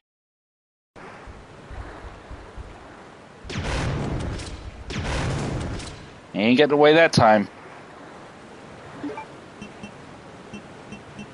So use the wolf metal right away on the gate, security lock, and then head on through, and you will have a cutscene where Annette will be pulling herself from the pool after being knocked upon being bitch slapped off balance and falling over the railing into the pool.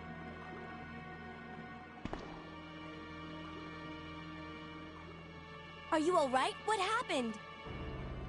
Get away from me. You just want my husband's G sample, don't you?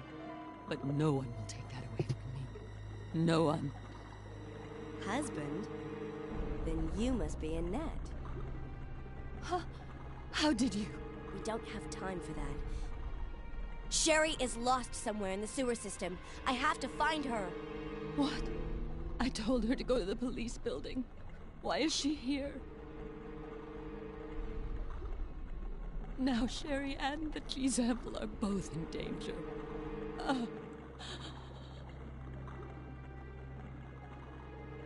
What did she mean by that?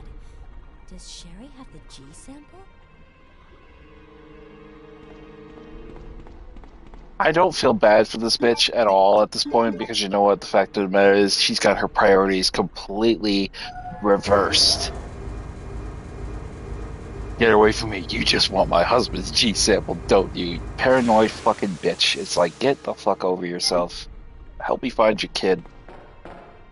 I'm glad they changed her writing with the character. I really am, because I really did not like how they wrote her in this. I thought it was so melodramatic. I really did. I thought it was so melodramatic.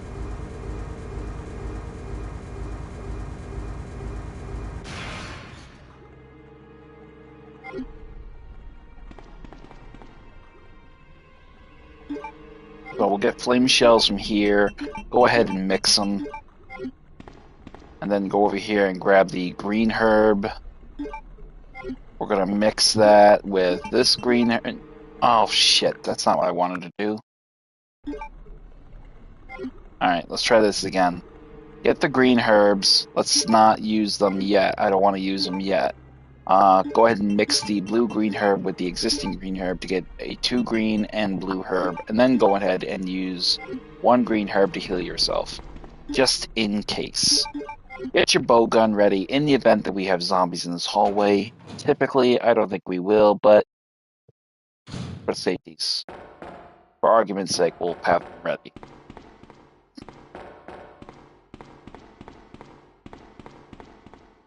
Heading into this main blood passage, we will get to the dumping area.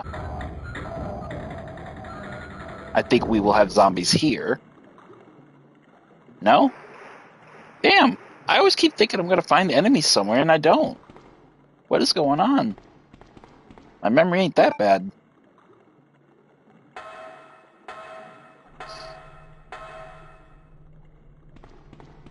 So once we get out here, head across this upper level up here, get the eagle medal, and then make your way back through the passage, leading back to the main flood chamber.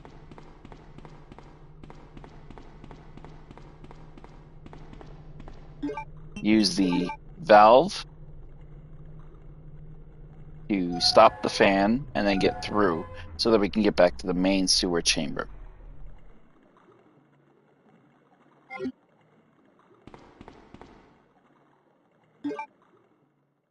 Now, by this point, Leon has pretty much gotten on his feet and already made his way through the area leading to the Skytram.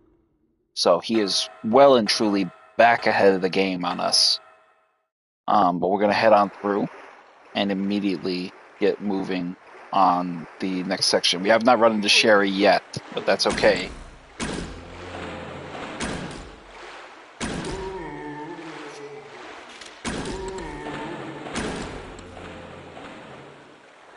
I'm going to splurge a little bit and just kill a few targets with my arrows.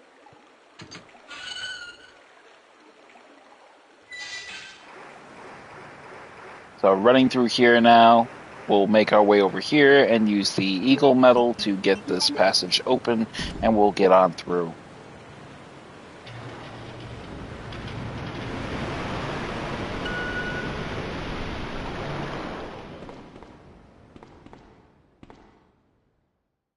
Once you've opened up the path, head on through and proceed through the cavernous area here. The giant jumping attack essentially will probably likely be Birkin trying to catch up, or it could be Tyrant. It's hard to really say. It could be either or at this point. I wouldn't put it past either one of them to show up at any time in time.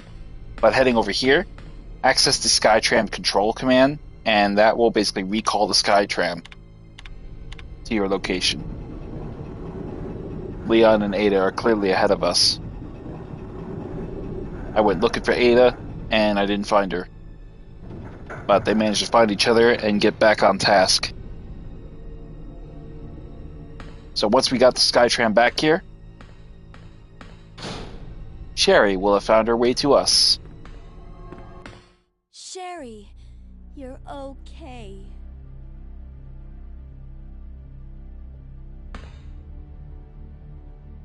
Sherry, did your mom give you something called G-Virus? Either a vial or a test tube? G-Virus? I've never heard of anything like that It's before. in the locket. Are you absolutely sure? If you give it to me, I'll hold on to it for safekeeping. But I really don't have anything. It's the truth. But why would her mom say something like that?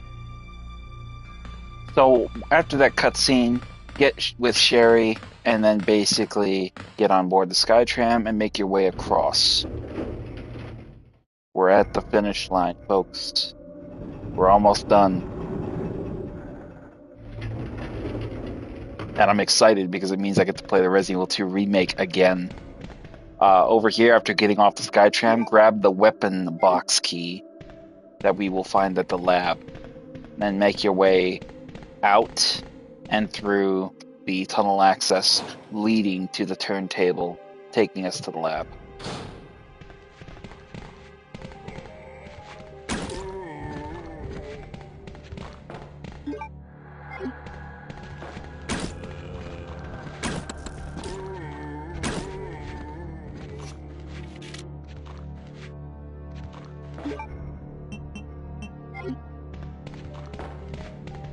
Now heading over here, we're going to grab the spark shot. Well,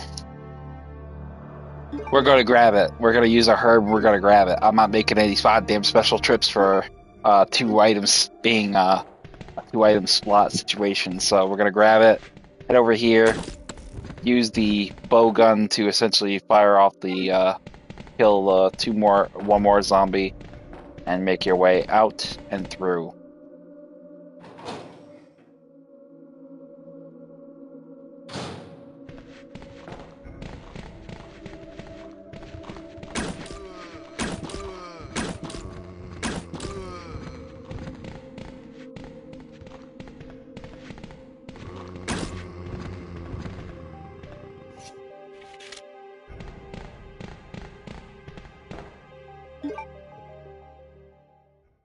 So once we've dispatched all those zombies, we are pretty much going to be in a good standing to basically progress forward.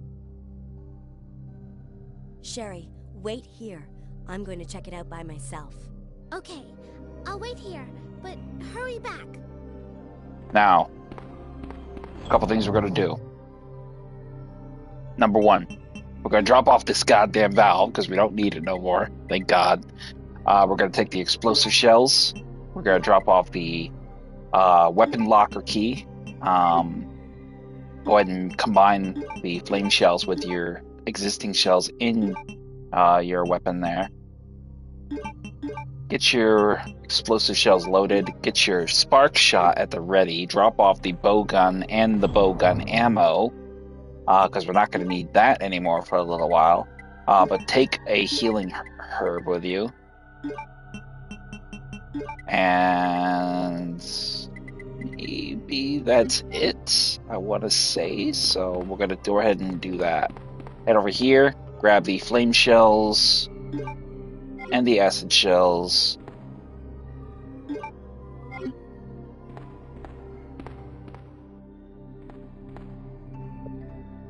Now we're going to head out into the main factory area. Ammo over there by the crumpled up drum we don't really need, so we're not going to grab it. Grab the factory map off the wall and then take the small maintenance elevator down to the control room to recall the turntable, and basically the turntable elevator, and then basically get your way out. Now obviously you know what's coming. We're going to have another run-in with the tyrant in this area. So hence why I grabbed the healing item and I got the spark shot ready for taking him down a couple pegs. So checking the monitor. Here comes big old gruesome now.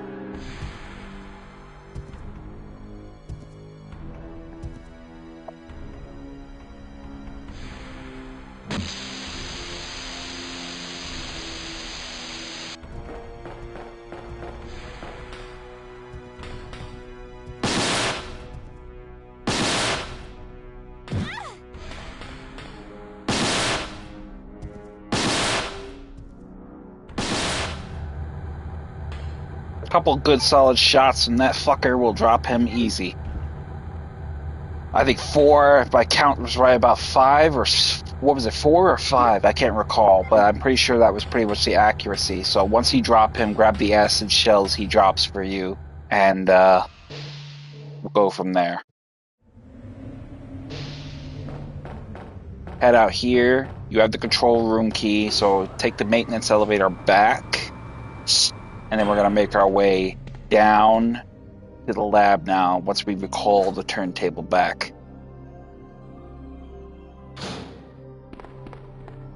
So head over here and use the turntable key to recall the turntable elevator. Okay, Sherry, let's go. Now we'll head out.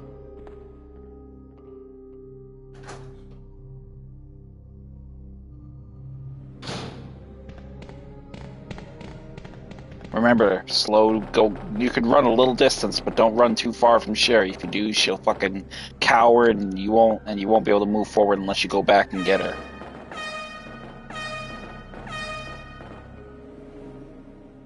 And then just press the button, and the elevator will start working again. Skip this cutscene. Here comes Birkin.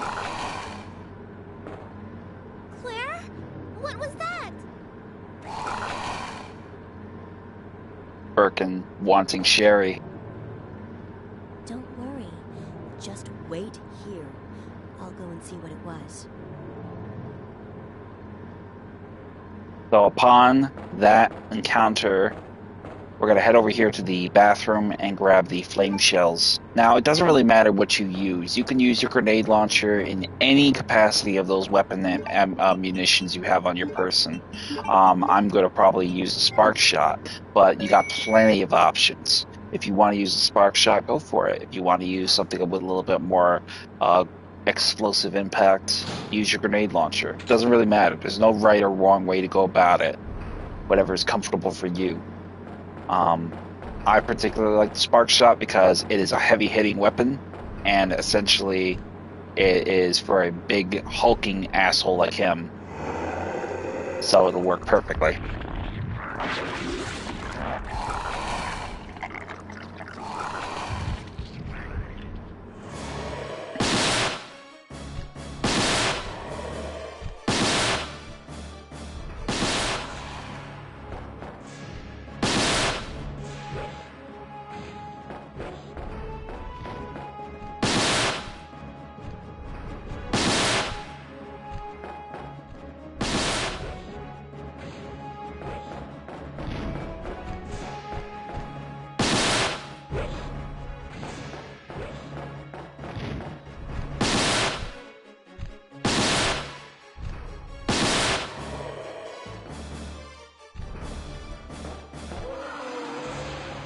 That's right, run, bitch.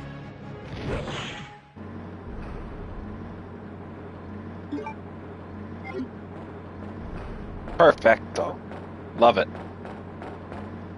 I love the Spark Shot. Spark Shot is like one of my favorite weapons. I mean, the remake made it look a lot more badass, but it was definitely one of my go-tos. Anything with a double weapon slot was a very powerful weapon to use.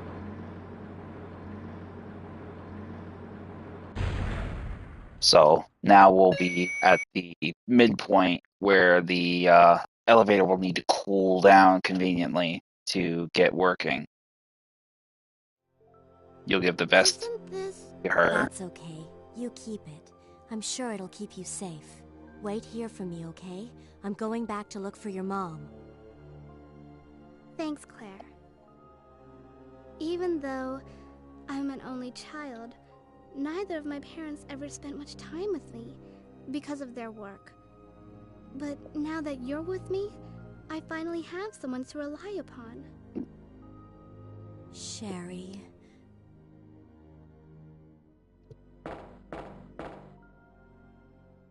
So once we get through that sequence of little tearjerker, we're going to go ahead on into the power distributing area or boiler room or whatever the hell you want to call it. It's essentially pretty much the midpoint of the lab's access.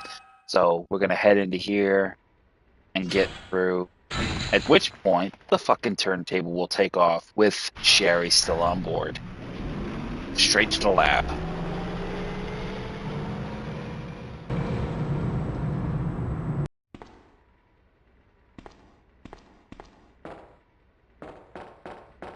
So once we get through that piece, we're going to head into the main area of the lab's boiler room slash power room or whatever the hell it is. It's kind of maintenance area from the looks of it. So we're going to go ahead and push this thing all the way over. Ignore the green herb over there for right now. We may not need it for right now, but we will probably need it later. Push it up a little bit more just to get it around.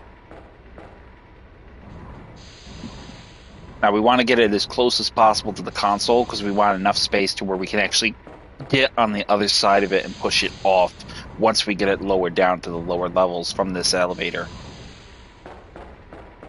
So we want it like right like that. So no, we don't want to jump on it. Push it down further if you have to, just so you can get access to the console. Alright, now take it down, and then you're going to want to push it all the way up so we can get access to the power room.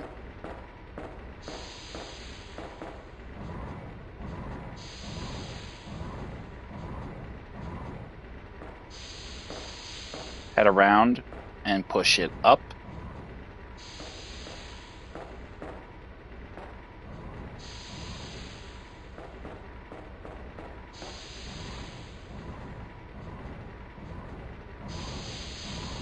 And then just keep pushing all the way up to the power room. You essentially want to get, like we did with Leon's scenario, this is the only way to get to the upper levels, with the crates basically serving as a means of getting up there. Then we're going to head down here and around the corner, grab the flame shells on the floor here, ignore the ink ribbons, ignore the typewriter, ignore the file that is on the floor. We already know what that is, basically about the epsilon gas neutralizing BOWs. Nothing we don't already know.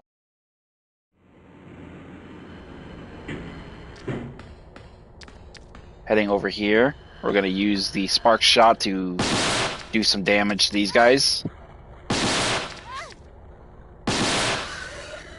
Couple shots.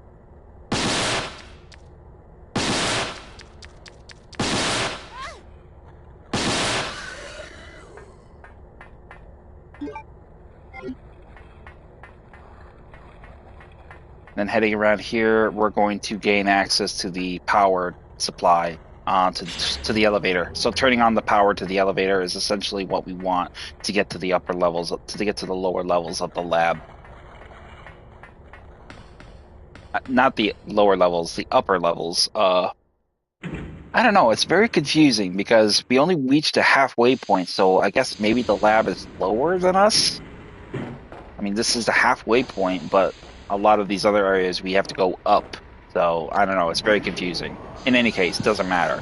We got what we need. We need the elevator on. We got it on. Let's get there. Head over here and grab the green herb though, and heal yourself just in case you took a little bit of damage from the liquor attacking you.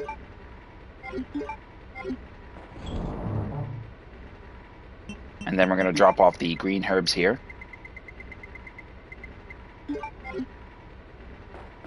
At this point, your main uses is going to be your grenade launcher until we get an ammo clip reload for the machine gun. Spark shot and the grenade launcher. Those are going to be your two biggest workhorses for the rest of the game. The handgun is not really relevant. The bow gun is also really not relevant.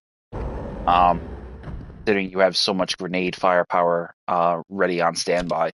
So get on the elevator and take it to the lowest level of the lab.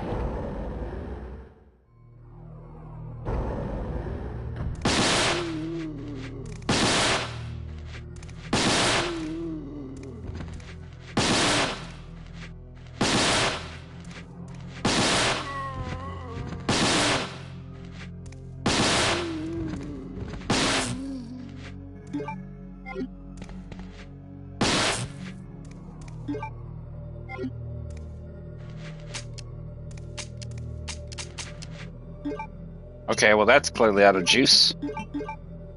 Guess doing this the old-fashioned way.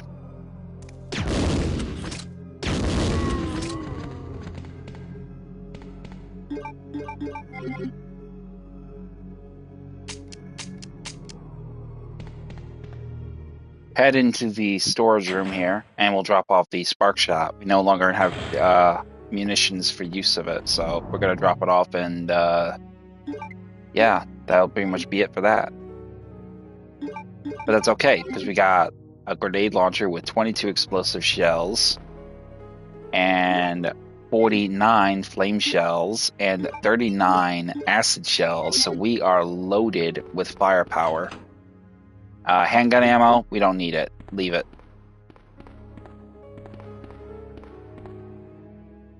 Ada will not be here. Apparently she's up and moving around after Leon found her here. A bed here while she was wounded at the hands of Birkin. So head inside the tram and you will find Sherry is also missing as well. So we're back to square one. Sherry? Where is she? So after we've searched this area, we obviously know Sherry is not here. So we're going to head out. Now, obviously, the same thing from Spiel. We're going to need to get power restored to the lab in the main shaft. So immediately head for the blue pathway to the cold storage room to get a fuse unit and get power restored to the lab. Without power restored to the lab, we can't really do much of shit until we have it. It's always going to bother me that we got to do the same goddamn thing that Leon did a couple minutes ago. So what? He puts the fuse in and someone just plucks it out and runs away with it?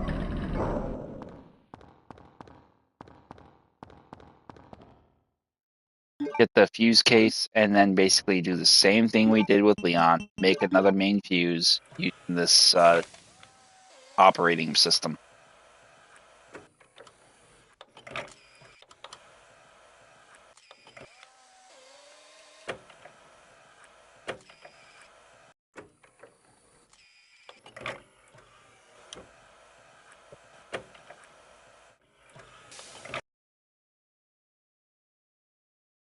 Now, once we have the main fuse, get back to the main lab's main reactor shaft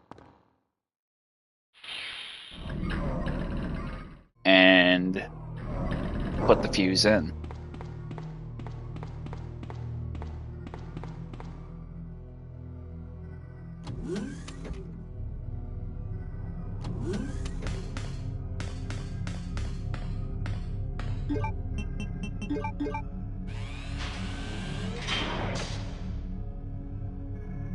Now with the fuse put in place, we have power restored. So first thing we're going to do before we get into the red area is we're going to go back and open up the shutters, the blue area. This is essentially where we're going to have the fingerprint identification system that we need to get working in our favor so that we can gain access to that room. As we can see, Leon's access has already been printed on the system, so we need to get Claire installed. Then she can gain access to it, and we can get that SMG magazine we so desperately need. I don't think we really need it, but you get my meaning. We have all the grenade launcher ammo in the world, not to mention a nice hearty amount of handgun ammo. So enter here, and immediately we're going to open the shutters first, for a good reason, and that is to basically dispatch the Ivies here. So get some distance.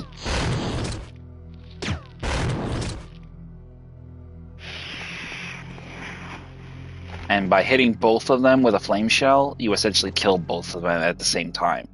Head into the furthest most room on the right, and you'll have some zombies in here. Batch them.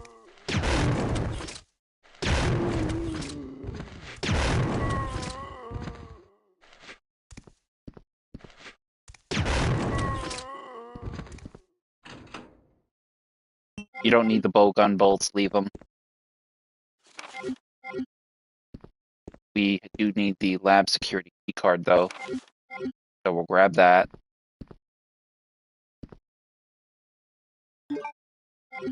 And then we're also going to swap out our flame shells for our acid shells to deal with the liquors in this next room.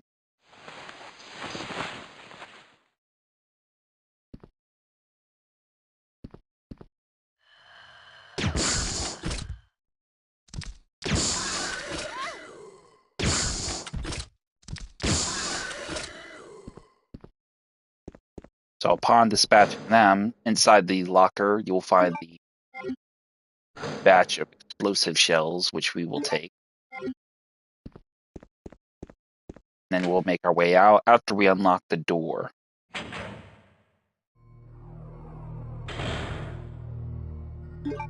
Immediately reload your grenade launcher with the flame shells because you'll have 2 new Ivies out here lying in wait to attack.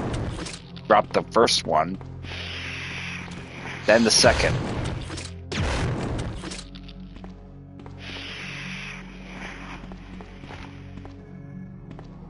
And then what we're going to do is essentially make our way back to the blue pathway and use the key card there to gain access to this room up here.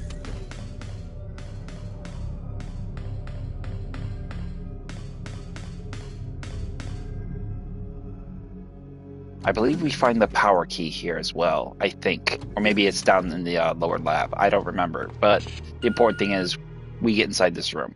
There may be some ammo in here we can grab. But I don't think we're not going to necessarily need to make the vaccine for Sherry because she's not getting infected. Drop the 2 Ivies here. And in the back here, you will find more explosive shells, which you can take with you, bringing us to 40. Now, we obviously got what we needed there. Did we need it? No. Did I want it? Absolutely. So, we're going to make our way out now and head down the maintenance access shaft to get to the B4 level of the lab. So head back from the blue passage to the red passage, and then access the shaft from the shuttered area of the east side of the east area of the west area, not the east area. Excuse me, correction, west area. Have your flame shell still loaded because we'll have some Ivy out here. Drop them. Grab the 2 green herbs here, just in case we get hurt.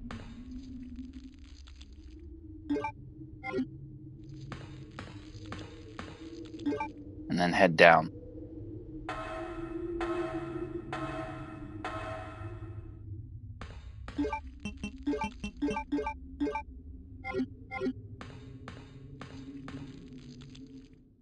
Now, I do not know if we'll have zombies or liquors. I think we have zombies. Nope, we got liquors. Load your acid shells.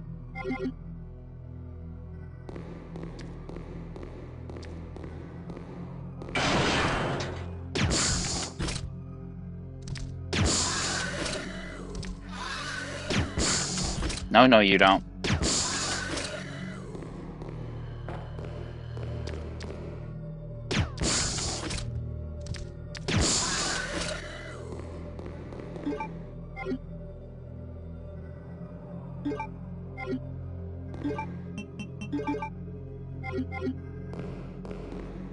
Go ahead and get the 2 green herbs here. Mix the 1 herb, but keep the 1 herb free for the red herb that will be in the area leading to the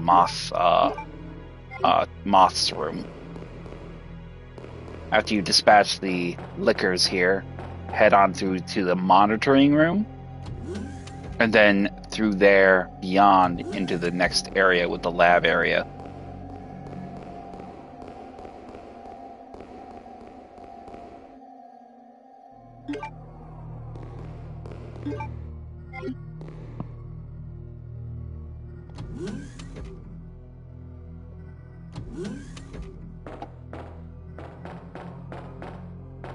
Now, the first thing we're going to do is go to the right, load it with acid shells. Oh, I forgot. Gotta go back.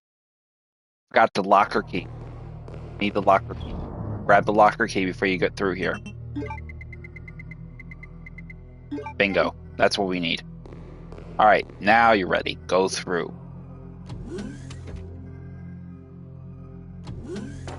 Load your grenade launcher with the flame shells, because it seems like the bug is really susceptible to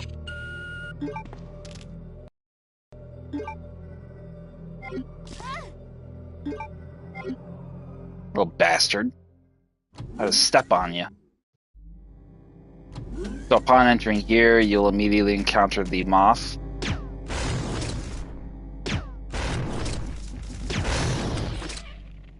You could easily shoot him right out of the air at this point, so you could just like 3 shots and that's it. Then just burn the rest of these little bugs right on the spot. And then we're going to do the registry system for Claire, like we did with Leon. So you want to enter a guest.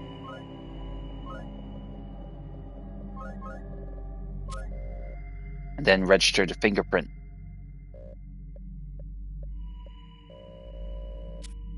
And that will take care of that. Now make your way out. Go ahead and load the explosive shells in your grenade launcher now. And we're going to head for the lab and get the power key, as well as use the weapon locker key to get an additional 2 sets of grenade shells for the grenade launcher. Oh, don't forget the green red herb mixture you'll be able to make right here.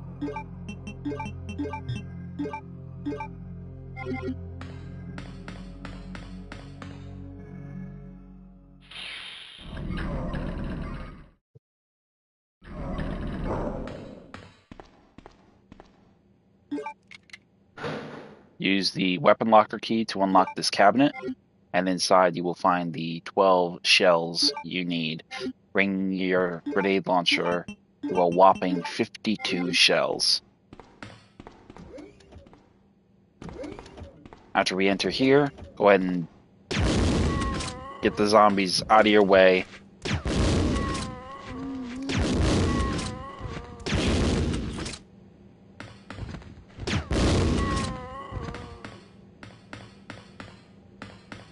Grab the power room key. And then we can get out of here. Now we just got one little pit stop to make before we get on with the next, on our way to the power room. Now that we have the power room key, we have one little pit stop to make, and that's to the culture room to get that SMG, that machine gun magazine. Oh, load your acid shells into your grenade launcher, because we'll have to deal with that liquor surprising us as we're coming back from the monitoring room. So head back to the monitoring room, and you'll have a cutscene where you will be surprised by Annette.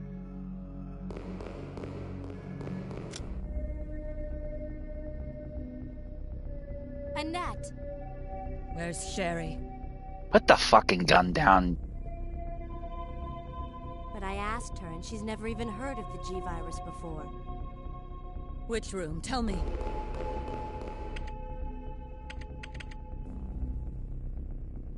Sherry!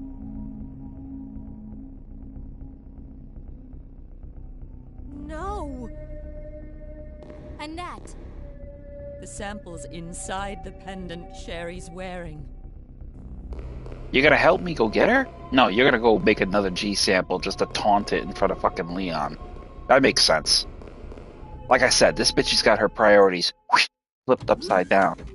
Her daughter's in trouble, and where's she going? To make another G sample. Not to save her kid, not to keep the G sample out of anyone else's hands, but she's going to make another G sample. Smart.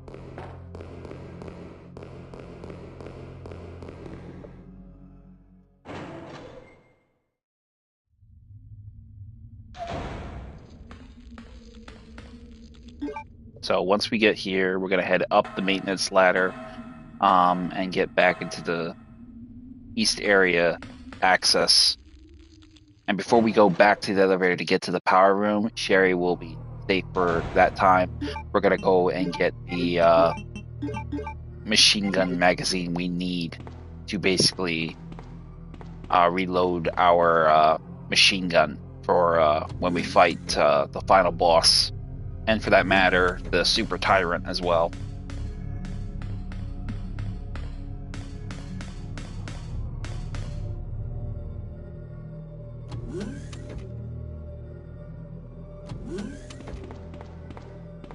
So head into this area here and immediately use your access to gain access to the room.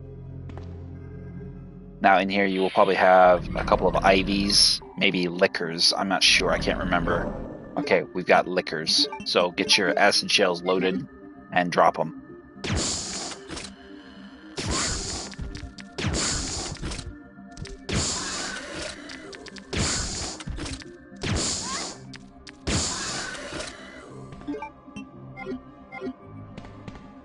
So head over here after you've killed all the liquors and grab the machine gun bullets. This will essentially enable you to reload your machine gun now on empty to a fully loaded machine gun.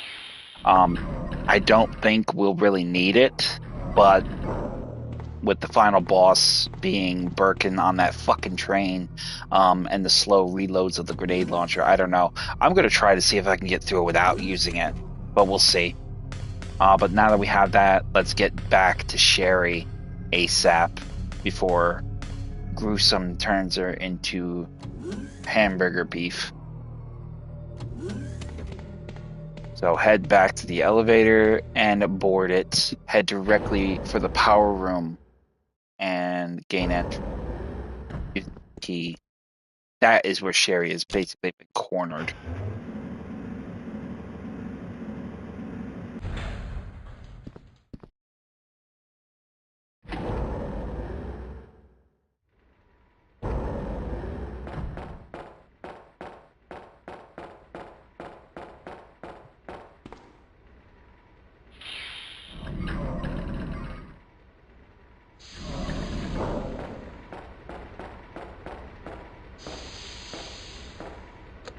So, board the maintenance elevator and head down, or lift, whatever you want to refer to it. Climb up that crate we pushed much earlier when we got here, and climb up again. Use the power room key to gain access to the power room, and then head through.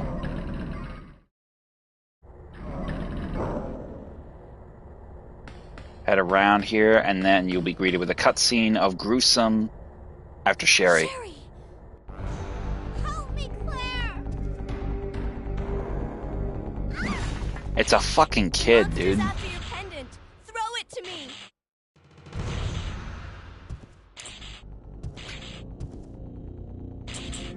Good girl. Now run, Sherry. She'll climb into that ductwork and get out of here. Come and get it. I've got what you want. Come on. Here. This is what you're looking for, right? Fine. Then go get it!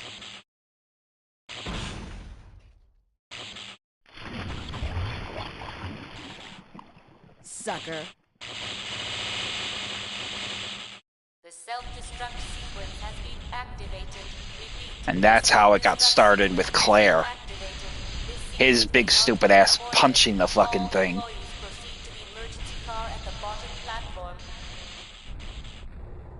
Now, heading over here.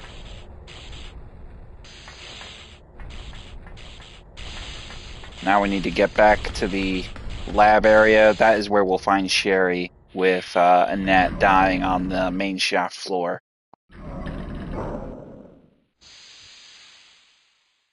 And now the Super Tyrant will be up and operational. Sherry? Where are you? Sherry! Where is she?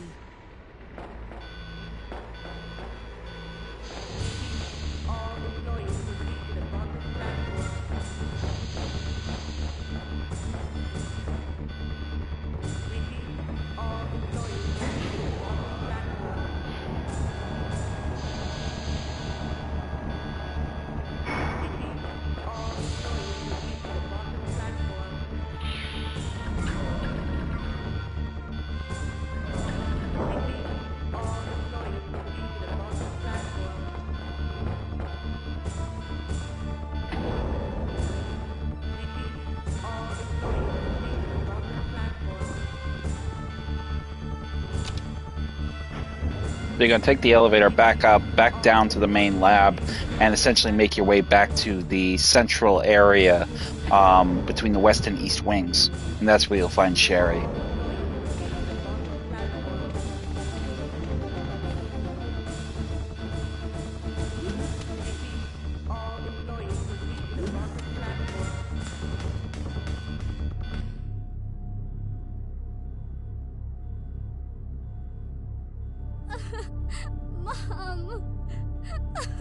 Mom! Sherry, you have to escape. I know I've been a terrible mother, but I still love you. Forgive me. Mom! Come on, kid. Sherry, we have to go now.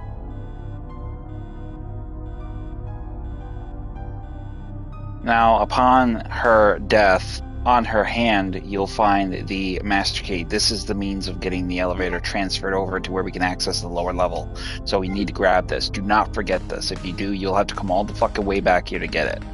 So, take Sherry. Get the hell out of here. Fucking kid don't need to see that.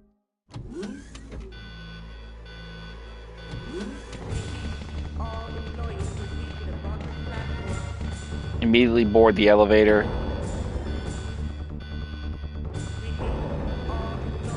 And then use the master key. This will get access to the emergency elevator getting to the lower platform. While Leon is fighting his way here to that platform and fighting Birkin, Claire will get a head start and get the elevator get the train working. Much like how he did.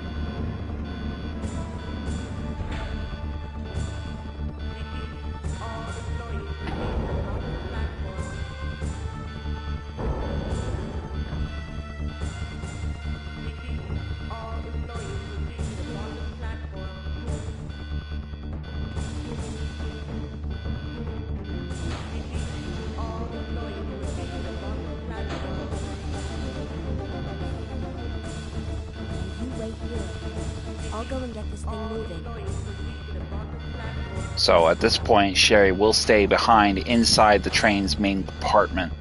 And basically you're free of reign to basically get to work on getting this thing off and running. So immediately head to the back and grab the table key back here.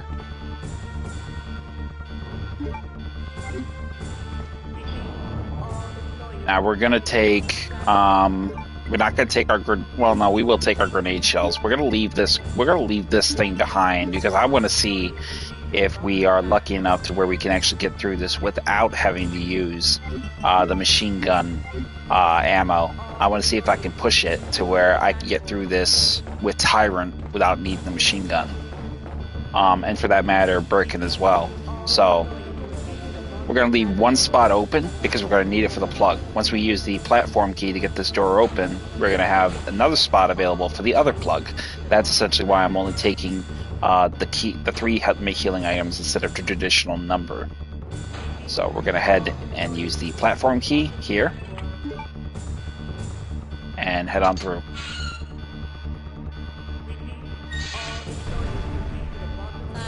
Until detonation.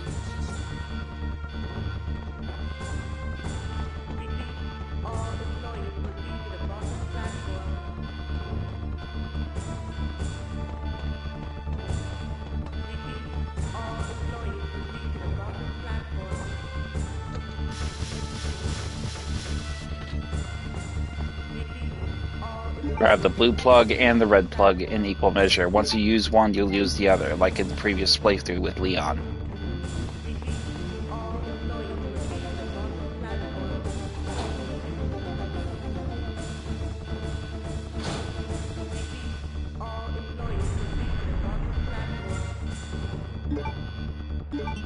Load your flame shells in it, and then get your grenade launcher ready when the Tyrant shows up. We basically want to fire one shot and then move. Fire another shot and then move. Hopefully with an easier time. As long as we do a progressive enough amount of damage. I don't think the machine gun will do us much favors with that because we have to be staying in one place to fire on him. So, hence why I think the grenade launcher would be the better option in this instance. So,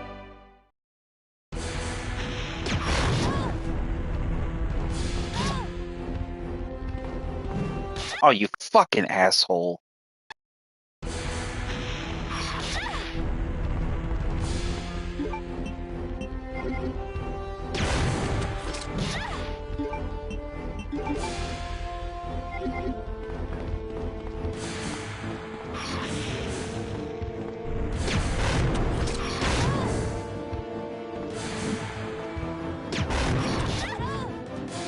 Here, use this. Ada, thank you. Who are you?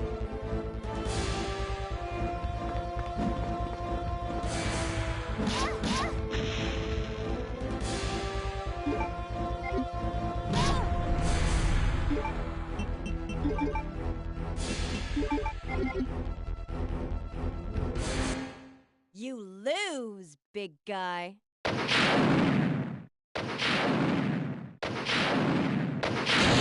I'm just really not a fan of that because it's like he is his AI is incredibly way too aggressive and he does way too much damage.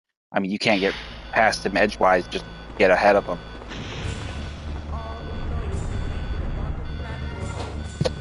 But, you know, hey, that's what we got. We'll go ahead and load our explosive shells into that, though. We'll use at least one rocket on Birkin. So that essentially will complete his number. But head back the way you came, and then basically all we need to do is get the main gate open and then get the train mobilized. Obviously we'll have some zombies out here, hence why I equipped the grenade launcher with explosive rounds.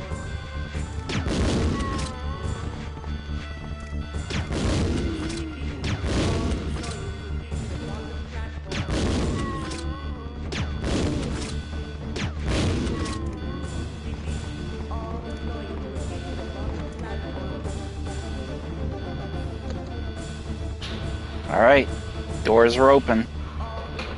Here we go.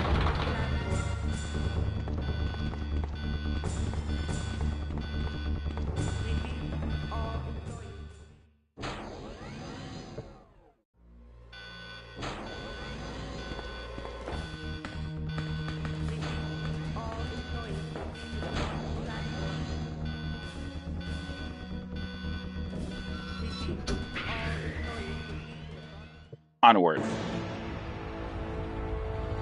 don't know if we can skip this cutscene or not. I don't think we can. But there we have Leon showing up just as we're getting this thing going. Guys got great timing.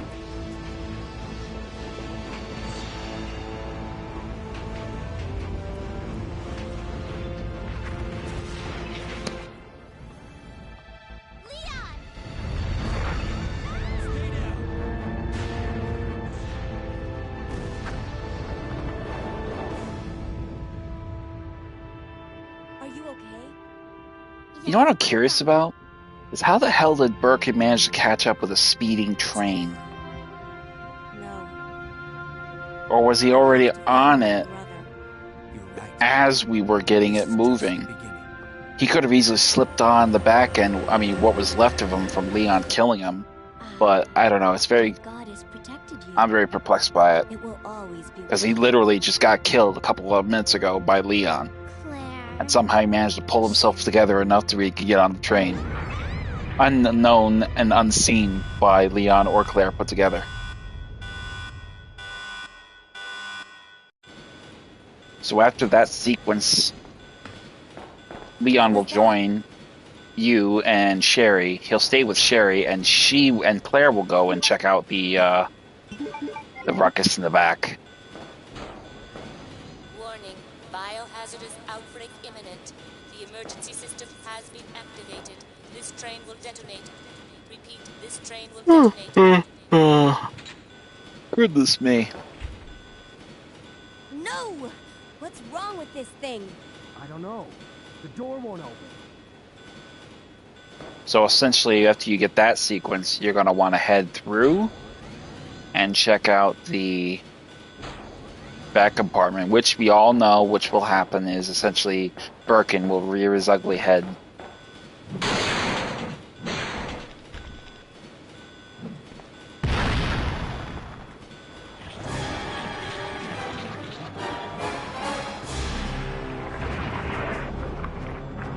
Ah, it's the butthole with teeth. The booty hole with teeth.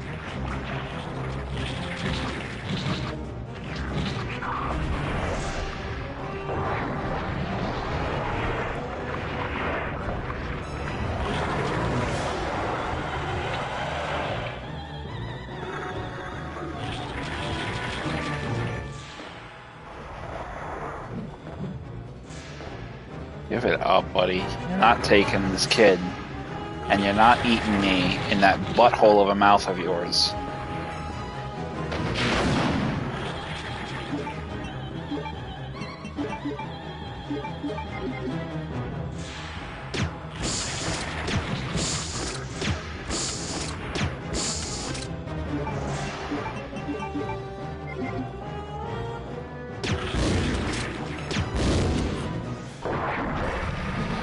You don't even need the machine gun at this point. I mean, it's a nice bonus. That's really all it is. I mean, come on. Why? The firepower you are packing is incredible.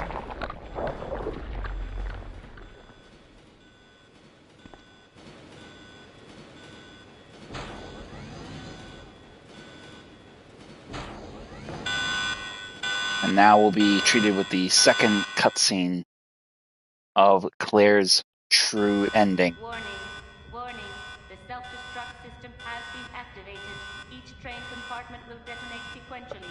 Repeat, each train compartment will detonate sequentially.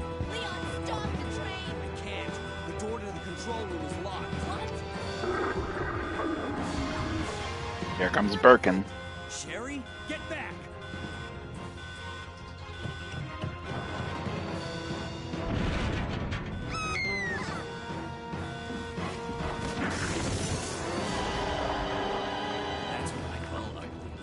Claire! Where are you? You don't give up, do you? Sherry! What are you doing? We have to stop the train, right? I can do it. Sherry! Persistent, aren't you? Well, come and get it!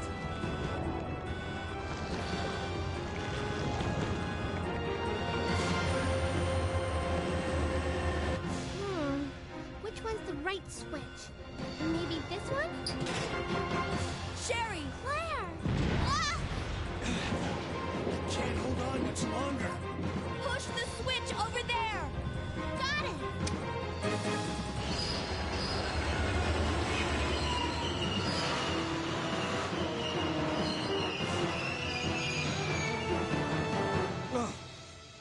Finally. Are you okay, Sherry? I'm okay. Where's Leon? Leon? Leon! Right here. Leon! You're both safe. Just die. We've got to get out of here. Move it! Go!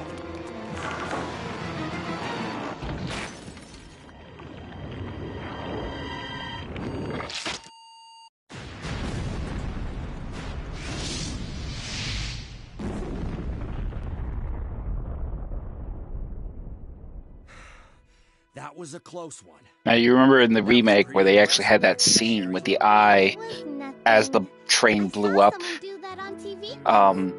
You could see where they kind of got that. We've got to move out. Now what's the problem? Is something following us? Hey, we still have a job to do. Let's go. Go? Oh, you can't mean... Chris, I have to find you.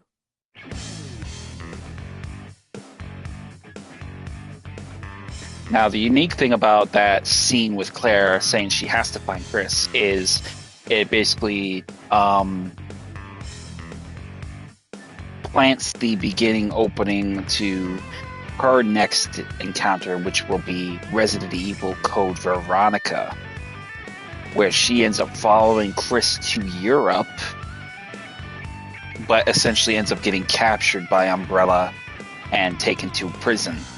Rockfort Island. Now, if you recall, in Resident Evil 0, the events of Sheena Island and Rockfort Island were mentioned in the prelude of events leading up to the mansion incident, and basically outlying, if you will, the squared kind of dynamic of what we had going for the future of Resident Evil at that time. Now, obviously, that will be another game we'll explore later. But that is essentially pretty much, in my opinion, how the game kind of ends on that note, with the distinction that we have Sherry infected. Sherry is cured of the G-Virus infection. Leon discovers Ada is a spy. Ada fakes her death to basically slip away from Leon, but essentially continue her mission of getting a G-Virus sample, which she does end up doing. And she actually manages to escape the city just on the day before it's destroyed by a nuclear strike.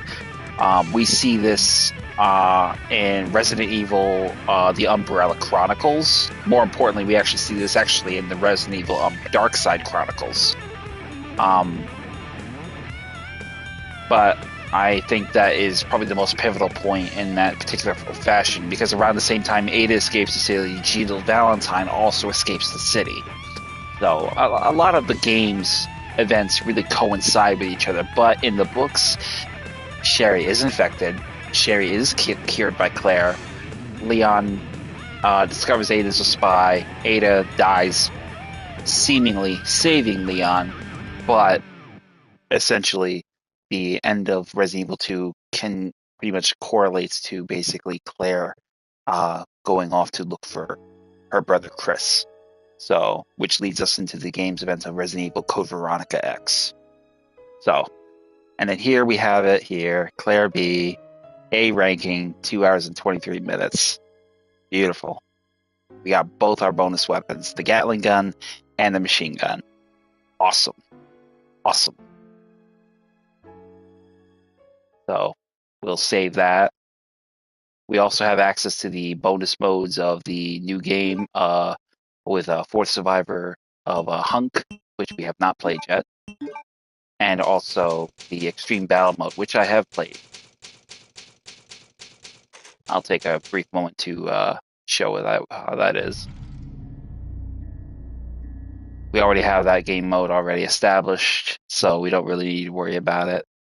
But I already have that saved and available, which I'm not going to overwrite it.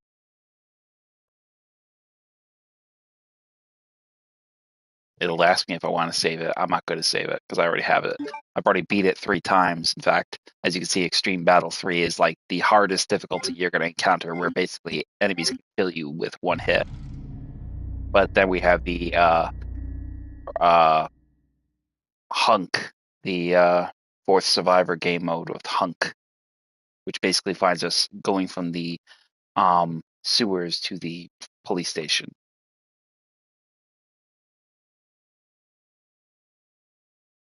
Which we're not going to do that either.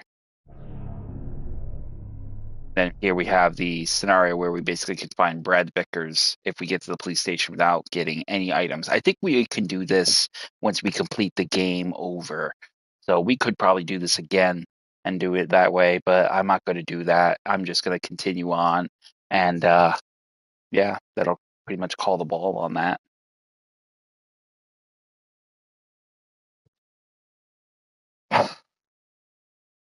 But yeah, that is going to be it, guys. I am so stoked because we got to play that because I mean, I've said it before and I'll say it again. You can't really appreciate the remakes if you don't respect the classics. This is what we had 1998, 1996. This was the makings of everything we had for Resident Evil Director's Cut and Resident Evil 2. And I am so pumped to play the Resident Evil 3 OG version for you guys because that is fun. I like 3, the remake, but I like the OG version more because the OG version gives you far more than the 3 remake did. I'm sorry, Capcom, but that's my opinion on it. You guys cut way too many corners. You jerry picked and you jimmied a lot of stuff that we really were looking forward to. And the 3 remake just doesn't give us that. The OG version of 3, you guys would definitely love. I am not going to do any speed runs on that, so we're going to be enjoying that fully. But we have completed it. We have done all of the scenarios. Leon A, Claire B, Claire A, Leon B. We've gotten all the bonus weapons. The only thing I did not do was the Hunk game mode, but I'm pretty sure if you look it up on YouTube, you could easily find a game mode of the Fourth Survivor minigame with Hunk on the OG version of Resident Evil 2. It's not really anything spectacular and special. It basically just features you playing as the UBCS Umbrella Security Service member of Hunk of the team assigned to steal the G virus from Birkin and then shooting him.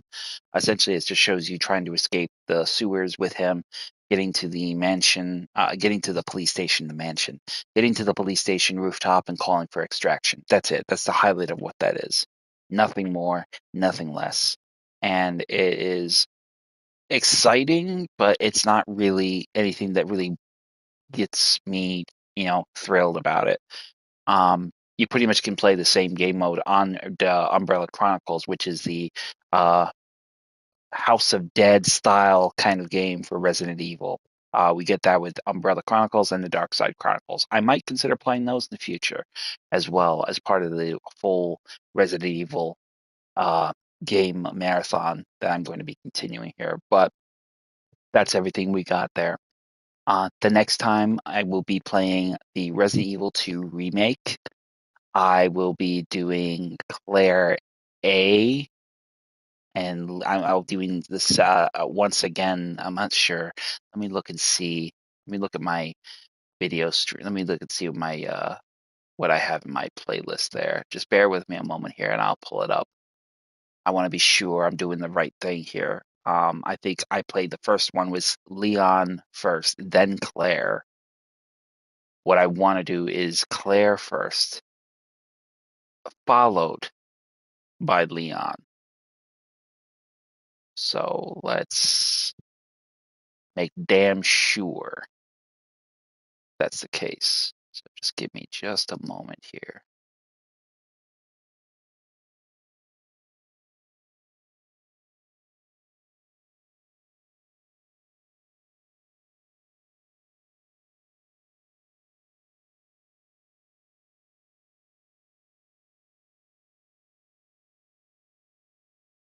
Wait a second.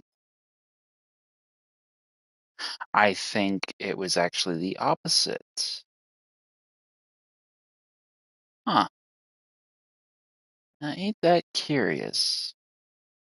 Claire first run, Leon second run. Huh. So I think I will do the opposite. I will do Leon first run, followed by Claire second run. Yeah. Yeah, I think that's what I'll do. That was, when was that done? When did I play that? That was done 5 years ago. So I haven't played Leon and Claire in the reverse order since then. So it's going to be very exciting for me to get around to doing that in that capacity. So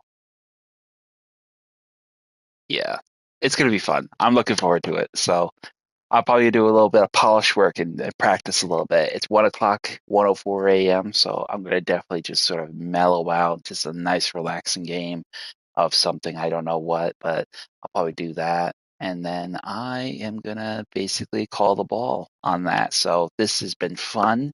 Subscribe, like this video, comment if you have any comments, questions, input, feedback, reviews, lore, anything you have. I'd be more than happy to hear it. Turn your notification bell on in your notifications the next time I decide to do this, and you'll be up to bar when you actually see me stream next time. But that is going to be it.